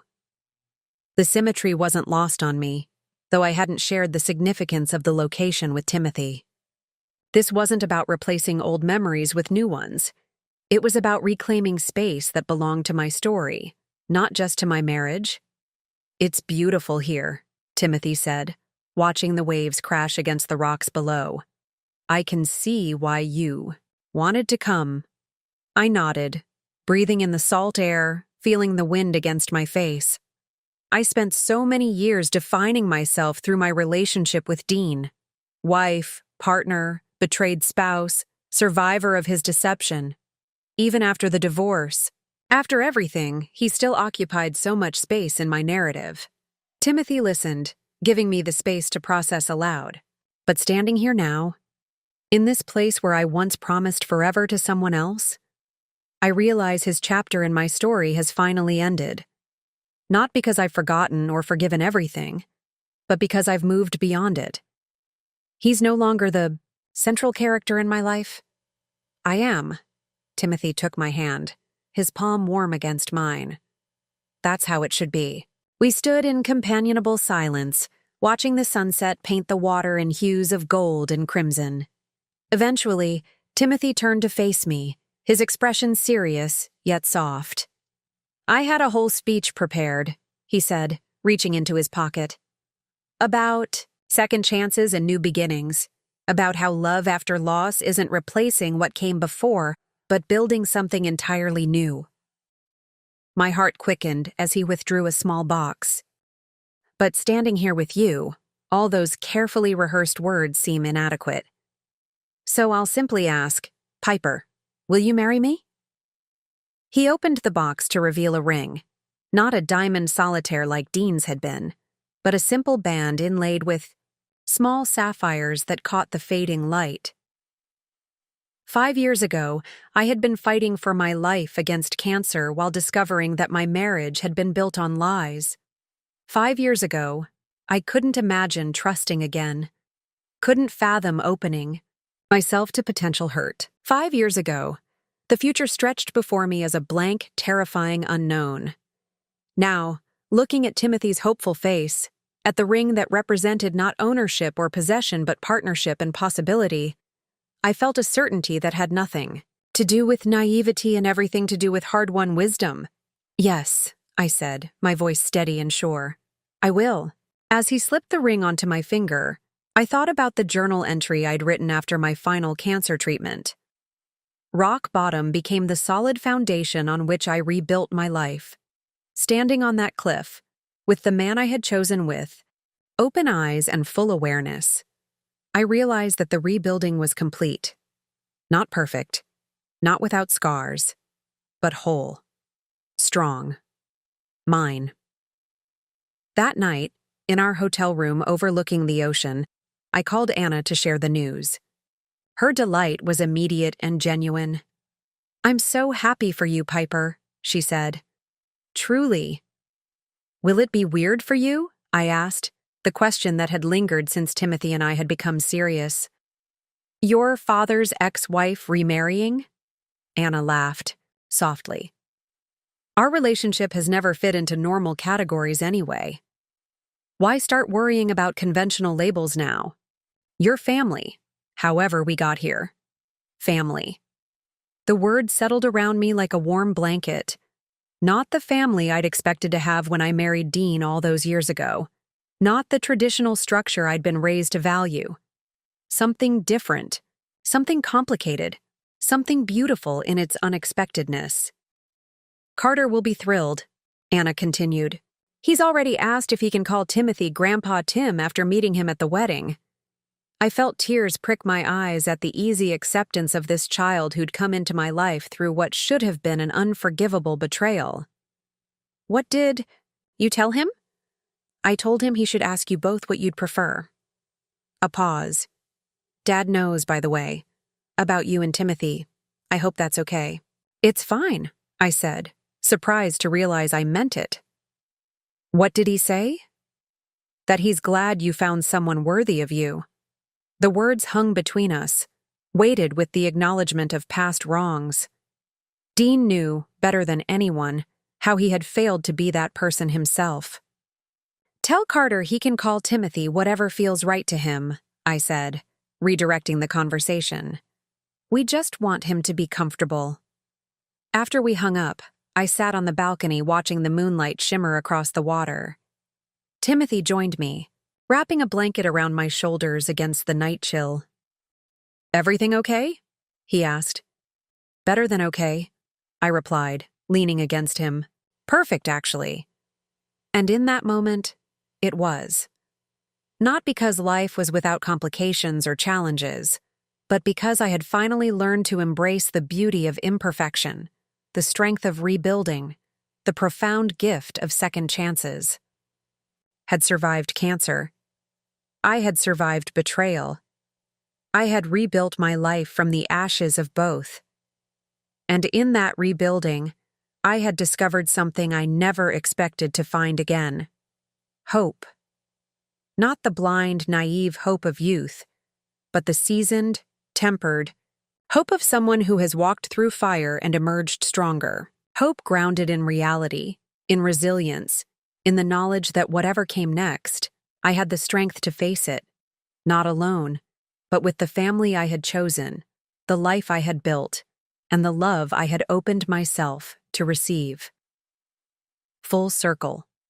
Not back, where I started, but in a new place entirely, wiser, stronger, and finally, truly free. 10 years after my cancer diagnosis, I stood at a podium in the grand ballroom of the Seattle Convention Center, surveying the crowd gathered for the Wallace Collins Foundation's annual gala. What had begun as a small effort, funded by the sale, of a mountain property had grown into a nationally recognized organization that had helped thousands of cancer patients navigate the financial challenges of treatment. A decade ago, I began, my voice steady with practiced ease. I sat in a doctor's office and heard the words no one wants to hear. You have cancer. In that moment, my world narrowed to a single focus: survival. What I didn't realize then was that the physical battle was only part of the challenge. For so many patients, the financial toxicity of cancer treatment creates a second crisis, one that can persist long after remission. From my vantage point, I could see Timothy in the front row, now my husband of 5 years, his pride evident in his smile. Beside him sat Anna and Michael, with Carter, now a lanky teenager of 17, looking uncomfortable but handsome in his first tuxedo. On Timothy's other side sat his parents, who had embraced me with unexpected warmth when we married in a small ceremony overlooking the same cliff where he had proposed. My unlikely family, formed from fragments of different lives, different stories, bound together by choice rather than obligation. Tonight, as we celebrate 10 years of the Foundation's work, I'm honored to announce a new initiative. I continued. The Survivors Scholarship will provide full college funding for children of cancer patients who faced financial hardship during treatment. Education is the cornerstone of opportunity, and no child should have to abandon their academic dreams because cancer devastated their family's finances. The announcement was met with enthusiastic applause. In the back of the room, I spotted Dean, who attended the gala each year as a major donor, but always maintained a respectful distance. He had remarried 3 years ago to a fellow financial advisor in Chicago, a woman close to his own age with grown children of her own. Our interactions remained cordial but minimal, limited to Foundation events and occasional family gatherings involving Anna and Carter. After the speech, as guests mingled and the orchestra played softly in the background, Carter found me near the dessert table. "That was awesome, Grandma Piper," he said, helping himself to a chocolate-dipped strawberry. The title had emerged organically when he was 8, shortly after Timothy and I married. Neither Anna nor I had corrected it, recognizing that labels mattered less than the relationship itself. "Thank you," I smiled, noting how much he resembled Dean around the eyes. though his expressions were all Anna. "How's the college search going?" He shrugged, the universal teenage gesture of affected nonchalance masking genuine concern. "Okay, I guess. Mom's stressing more than I am." "That's her job," I laughed. "Have you decided on a major yet?" "I'm thinking pre-med," he said, suddenly serious. "Oncology, maybe." The answer caught me by surprise, though perhaps it shouldn't have. Carter had grown up in the shadow of my cancer story, had attended foundation events since he was a child, had witnessed firsthand the impact of the disease on patients and families. "Because of me?" I asked gently. "Partly," he admitted. "But also because of what you built after.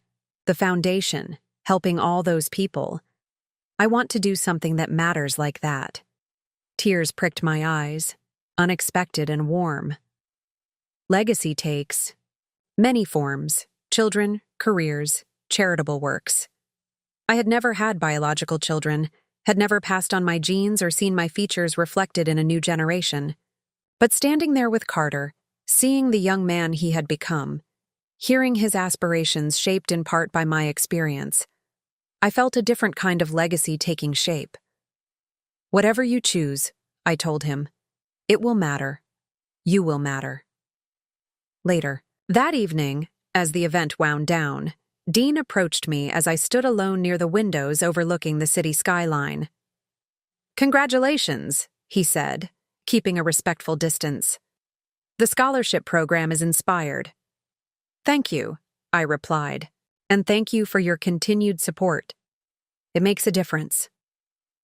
We stood in companionable silence for a moment, the years of anger and betrayal having faded to something like peaceful coexistence. Not friendship, not quite, but a mutual recognition of our shared connection through Anna and Carter, through the foundation that bore both our names. "Carter tells me he's considering oncology," Dean said finally. "Because of you." I smiled. "He mentioned that, though I suspect it's just one of many options he's exploring." Even so, Dean's expression turned thoughtful. "It's remarkable, isn't it? How what began as the worst period of our lives, your cancer, our divorce, has somehow led to something positive, something lasting." The observation surprised me, not for its content but for the lack of bitterness behind it. There was a time when such a statement from Dean would have seemed like an attempt to rewrite history, to claim some credit for positive outcomes that had been achieved despite, not because of, his actions. But a decade had passed. We had both changed, grown, moved forward in our separate lives. There was room now for nuance, for acknowledging that even the darkest chapters can yield unexpected light. "Life rarely follows the path we expect," I said simply. Dean nodded, understanding all that remained unsaid between us: the pain, the betrayal, the rebuilding, the eventual peace. "He's lucky to have you in his life. They both are." "It works." "Both ways," I replied honestly. "They brought unexpected joy to mine." As Dean moved away to join his wife, Timothy appeared at my side, his hand finding mine with familiar comfort. "Everything okay?" "Yes," I said, realizing it was completely true. "Everything is exactly as it should be." That night, in the quiet of our bedroom, I opened the journal I had kept for a decade, the latest in a series that chronicled my journey from diagnosis through treatment, divorce, rebuilding, and beyond. On a fresh page, I wrote, 10 years ago today, I heard the words, "You have cancer," and thought my life was ending. In some ways, it was. The life I had known, the marriage I thought was solid, the future I had planned so carefully with Dean. All of that did end, painfully, irreversibly. But standing at the podium tonight, looking out at the room full of supporters, seeing Timothy and Anna and Carter and all the people who have become family by choice rather than blood, I realized something profound. Endings make space for beginnings. Destruction precedes creation. Sometimes we have to lose everything we thought we wanted to discover what we truly need. Cancer didn't define me, though it changed me irrevocably. Dean's betrayal didn't break me, though it shattered the life we'd built.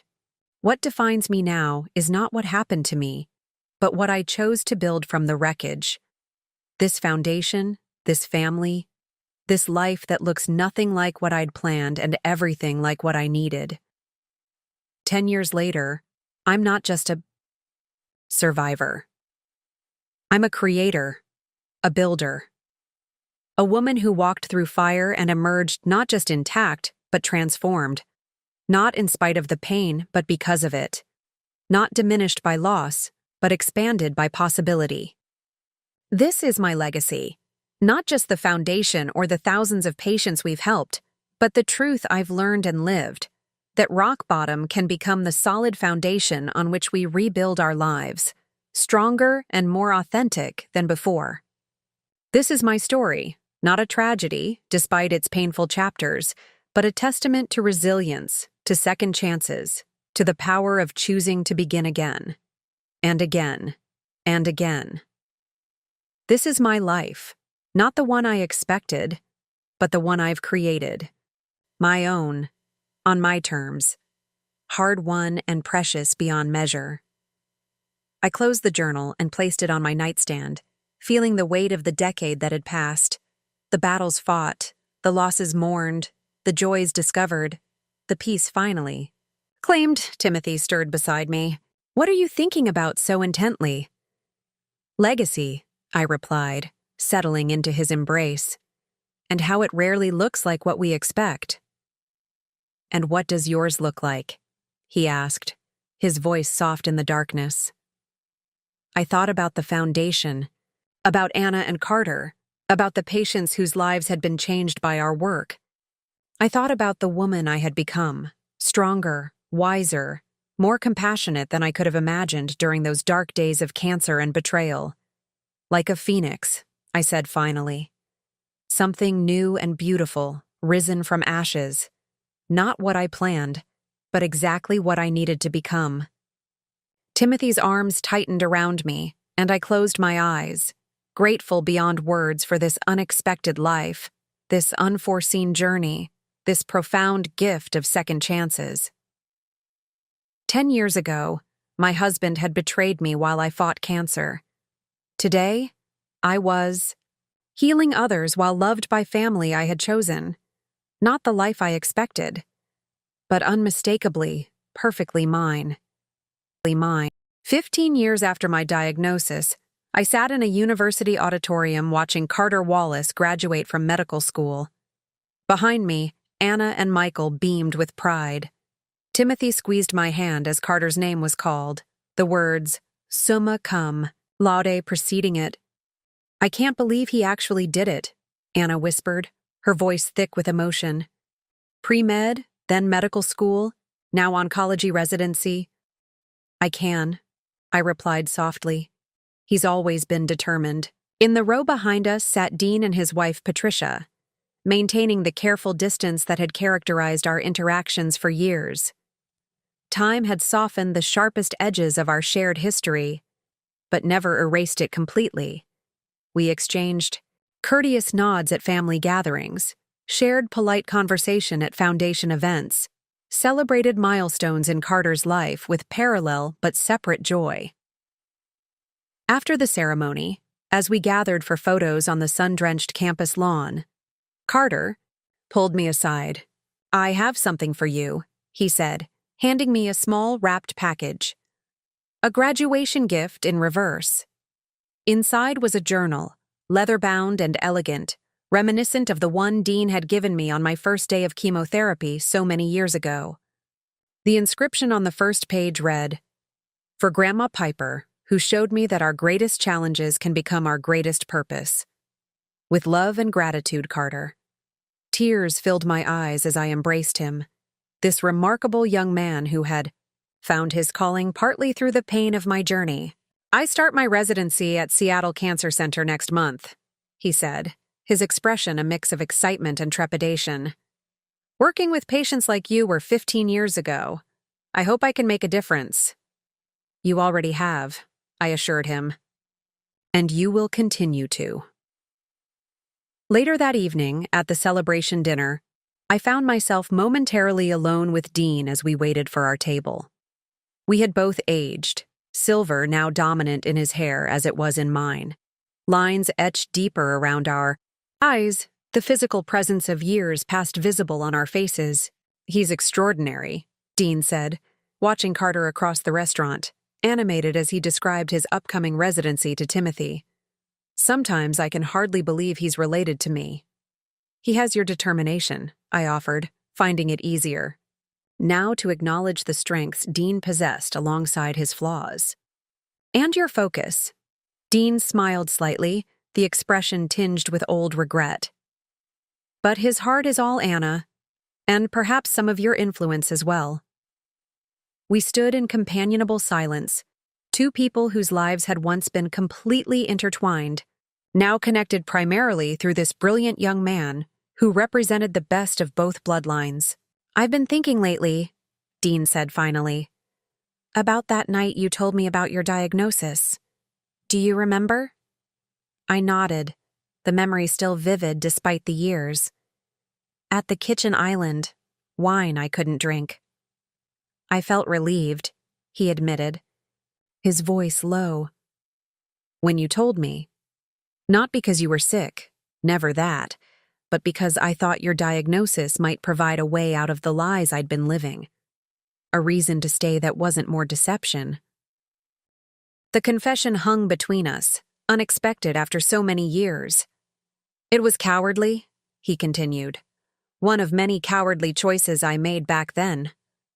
"We've all moved beyond it," I said, not unkindly. "Found better versions of ourselves." Dean nodded, his gaze returning to Carter. "Sometimes the worst mistakes yield unexpected gifts." I followed his line of sight, to Carter, to Anna, to the family that had formed from the ashes of betrayal and illness. "Yes," I agreed. "Sometimes they do." 2 weeks later, I received a call from Carter. His voice trembled slightly with a mixture of excitement and uncertainty. "I've been assigned my first patient," he said. "Stage 3 breast cancer, similar profile to yours 15 years ago." I closed my eyes, feeling the weight of that symmetry. "Are you okay with that? It must bring up memories." "That's why I called," he admitted. "I want to help her the way your doctors helped you, but I'm also scared of how personal it feels. She has kids, Grandma Piper, teenagers. She's terrified of leaving them." "What's her financial situation?" I asked, practical concerns immediately surfacing. "That's the other reason I called. Her insurance is minimal. Treatment will devastate them financially." I smiled, though he couldn't see it through the phone. "Send me her information. With her permission, of course. The foundation can help." "I already told her about you," Carter said, relief evident in his voice. "About your journey. The foundation. She wants to meet you." And so my story came full circle once more. The following week, I sat with Sandra Mitchell in the hospital's family consultation room, her eyes wide with fear, but also determination, as I shared my experience. "The medical part is hard," I told her honestly. "But you have an excellent doctor in Carter. The financial part, that's where we come in. The foundation will help with co-pays, transportation costs, childcare during treatment. Whatever you need to focus on getting well." "Why?" she asked simply. "Why would you help a stranger?" I thought about the journey that had brought me here, from devastated cancer patient and betrayed wife to foundation director and Carter's Grandma Piper, from victim to survivor to advocate.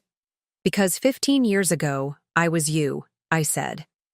"And I learned that sometimes our greatest pain becomes our greatest purpose if we let it."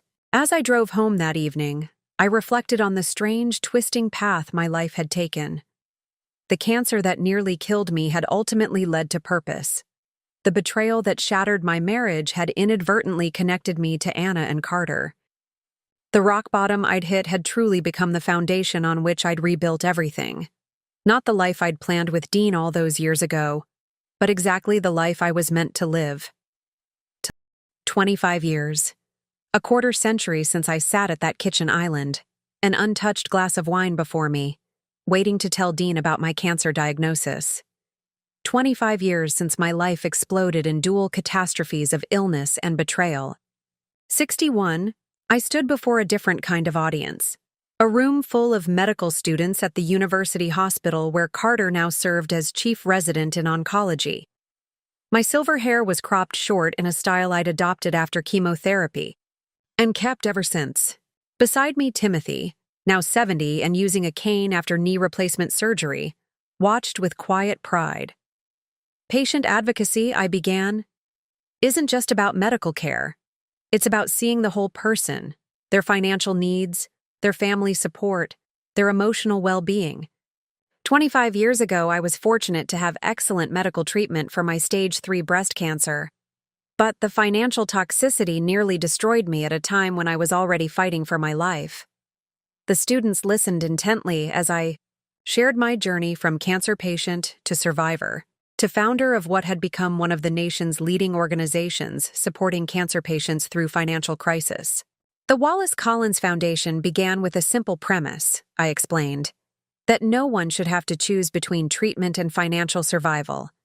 Since then, we've helped over 20,000 families navigate the economic devastation that often accompanies diagnosis. After the lecture, Carter joined us for lunch in the hospital cafeteria. At 32, he had grown into a compassionate physician with Dean's analytical mind and Anna's warm heart. The students were impressed, he told me, his pride evident. Especially when they realized you're the Collins in Wallace Collins. It's strange, I admitted, having your professional identity become so entwined with something that began as personal tragedy. But that's what gives the foundation its power, Timothy pointed out. It's not abstract charity. It's lived experience. Transformed into action, Carter nodded agreement. That's what I try to bring to my practice too. Medical expertise matters, but so does genuine understanding of what patients are going through. As we finished lunch, Carter hesitated, then said, I have news, actually. I wanted you both to be the first to know. I've been offered the position of medical director at the Comprehensive Cancer Center in Portland. Carter, I exclaimed. That's remarkable. At your age? He smiled, pleased but humble. They want someone who understands both the medical and financial aspects of cancer care. Someone who can implement programs like what the foundation has developed. We'll miss having you in Seattle, Timothy said. But it's an incredible opportunity. That's the thing, Carter replied. I was hoping you might consider expanding the foundation's next branch office to Portland, having both aspects, medical treatment and financial support, under one roof. Timothy and I exchanged glances, immediate, understanding passing between us as it often did after 15 years of marriage. We've been talking about expansion, I acknowledged. Portland would make sense as our next location. And, Timothy added with a smile, we've been considering downsizing. Our house feels too large now with just the two of us. The pieces fell into place with surprising ease. By the end of lunch, we had sketched the outline of a new chapter. A Portland branch of the foundation, a smaller home closer to Carter, new purpose in our retirement years. That evening, as Timothy and I shared a quiet dinner on our deck overlooking the lake, I reflected on the strange winding path that had brought us here. Did you ever imagine, I asked, 25 years ago that cancer would lead to all this? Timothy shook his head. I was just a young oncologist then, focused on treatment, protocols and survival rates. I had no concept of what patients faced beyond the hospital walls. And I was just trying to survive. The cancer, the betrayal, the financial devastation. He reached across the table, taking my hand in his. Look what you built from that survival. A foundation helping thousands, a family created from fragments, a life of meaning and purpose. Later that night, I opened the journal I'd been keeping consistently for 25 years. On a fresh page, I wrote, 25 years ago today, I heard the words, "You have cancer," and thought my life was ending. In many ways, it was. The life I had known, the future I had planned with Dean, the financial security we'd built together. Cancer threatened my physical survival. Dean's betrayal shattered my emotional world. The financial toll nearly destroyed my practical existence. Yet from that trinity of devastation came unexpected gifts. The foundation that has helped thousands of families. The relationship with Anna and Carter, which brought joy I never anticipated. The love I found with Timothy, deeper and more authentic than what came before because it was built on complete honesty from the beginning. 25 years later, I understand something I couldn't see then. That sometimes what feels like the end is merely a painful but necessary clearing of ground for what needs to grow next. That rock bottom truly can become the solid foundation on which we rebuild, stronger and more authentic than before. As Timothy and I prepare for this next chapter, Portland, the foundation's expansion, being closer to Carter, I feel not the resignation of old age, but the anticipation of new purpose. At 61, I'm not finished becoming. Dean's memoir will be published next month. He sent an advance copy, inscribed simply, "To Piper, who deserved better, but created something remarkable anyway." It was the most honest statement he's ever made to me. Would I change what happened if I could? Remove the cancer, undo the betrayal, erase the financial crisis? It's an impossible question. Those experiences, painful as they were, shaped me, led me here, connected me to people I might never have known, to purpose I might never have found. What I know with certainty is this. 25 years after the worst days of my life, I am profoundly, unexpectedly grateful for the life that grew from those ashes. Not because the pain was necessary or justified, but because I found within myself the strength to transform it into something meaningful. This is my legacy. Not just the foundation or the thousands of patients we've helped, but the truth I've lived and can now share with others facing their own devastation. Rock bottom is not the end of your story. It might, in fact, be just the beginning.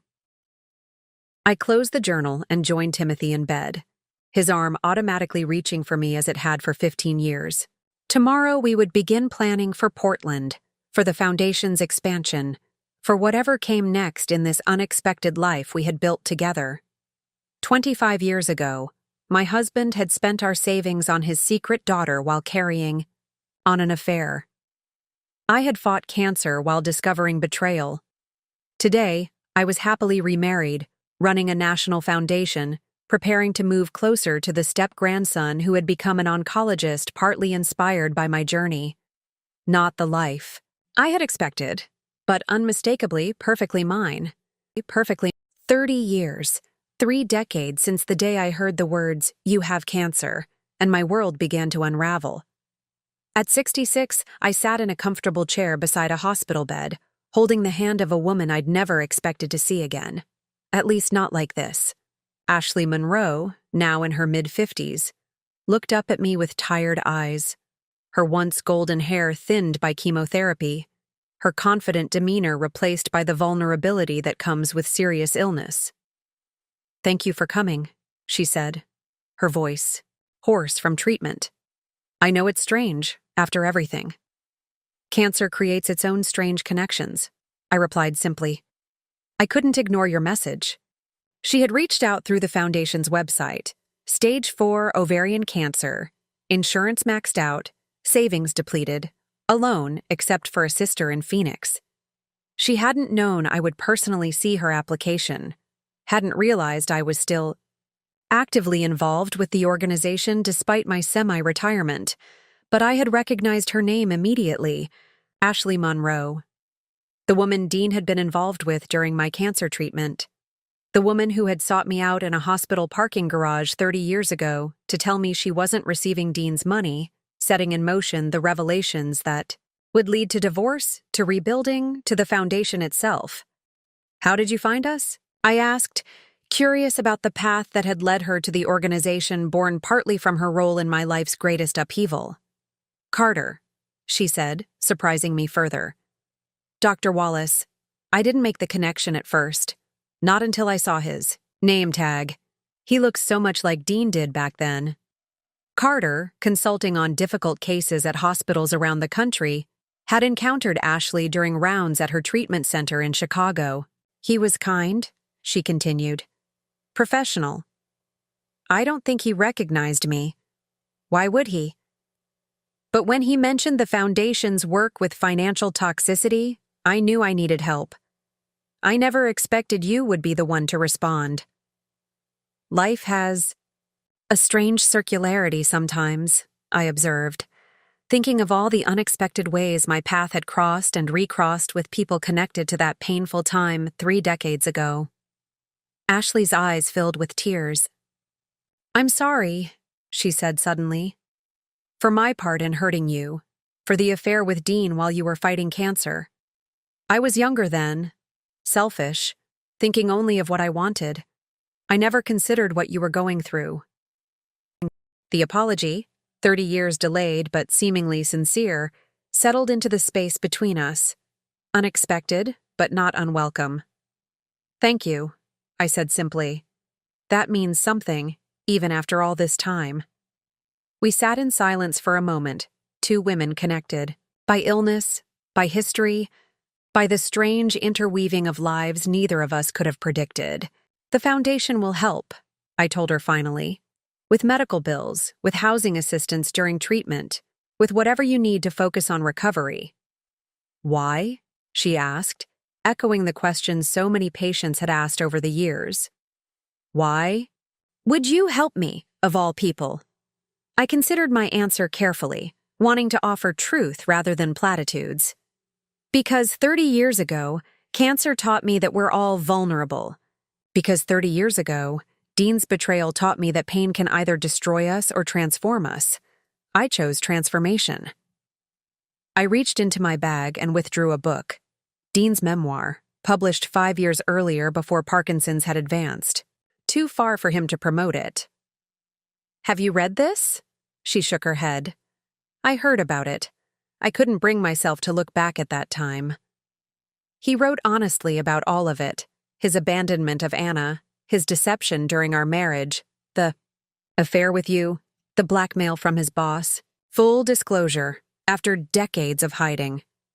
I handed her the book. You might find it helpful to understand the larger context of what happened between you. As I prepared to leave, Ashley reached for my hand once more. Does it get easier? The treatment? The fear? Yes and no, I answered truthfully. The physical part has improved drastically in 30 years, but the fear, that's more personal. For me, finding purpose in the pain made it manageable, transforming my experience into help for others. She nodded, considering this. I've been thinking a lot lately about the choices I've made, the patterns in my relationships, always seeking validation from unavailable men. Cancer has a way of clarifying our vision, I acknowledged, stripping away pretense, forcing us to face what really matters. I'll read the book, she promised. And thank you, Piper, for the Foundation's help and for coming yourself. I'm not sure I could have been so generous in your place. 30. Years creates perspective, I said simply. We're not the same people we were then, any of us. As I left the hospital, Timothy waited in the car, endlessly patient, endlessly supportive as he had been for 20 years of marriage. How was it? He asked as I settled into the passenger seat. Surreal, I admitted, but also healing somehow, a circle completing. We drove in comfortable silence toward the small house we'd purchased in Portland after Carter's appointment as medical director.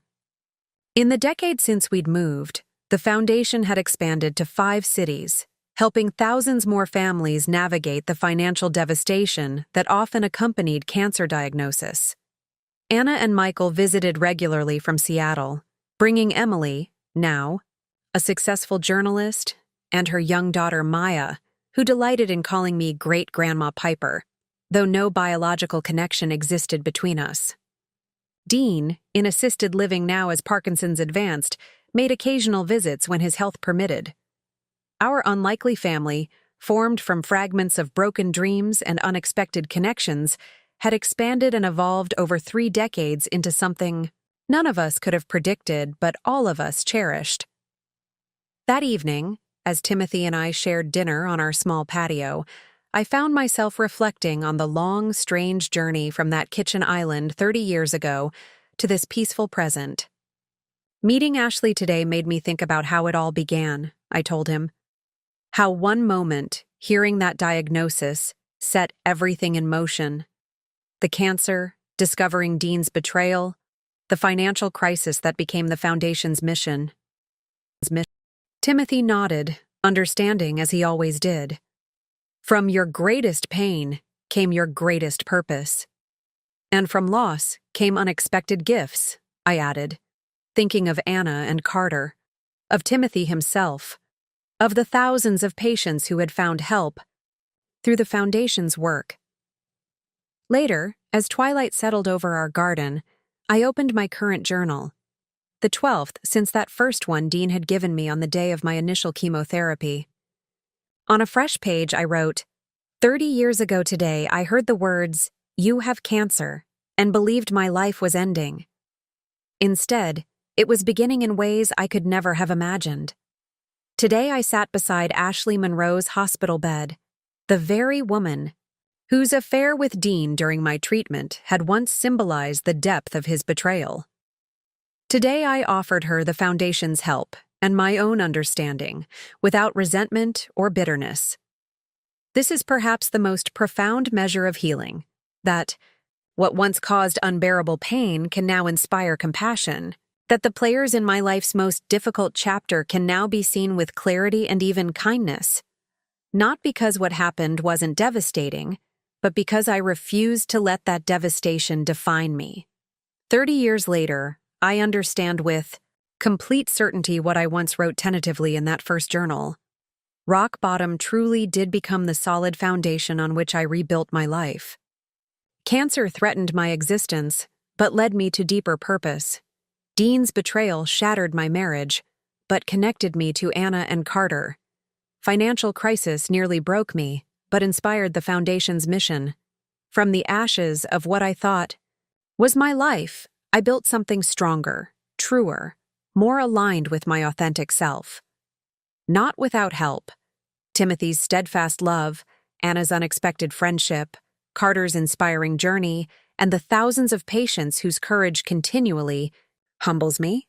At 66, I face the future not with the resignation of age, but with continued curiosity.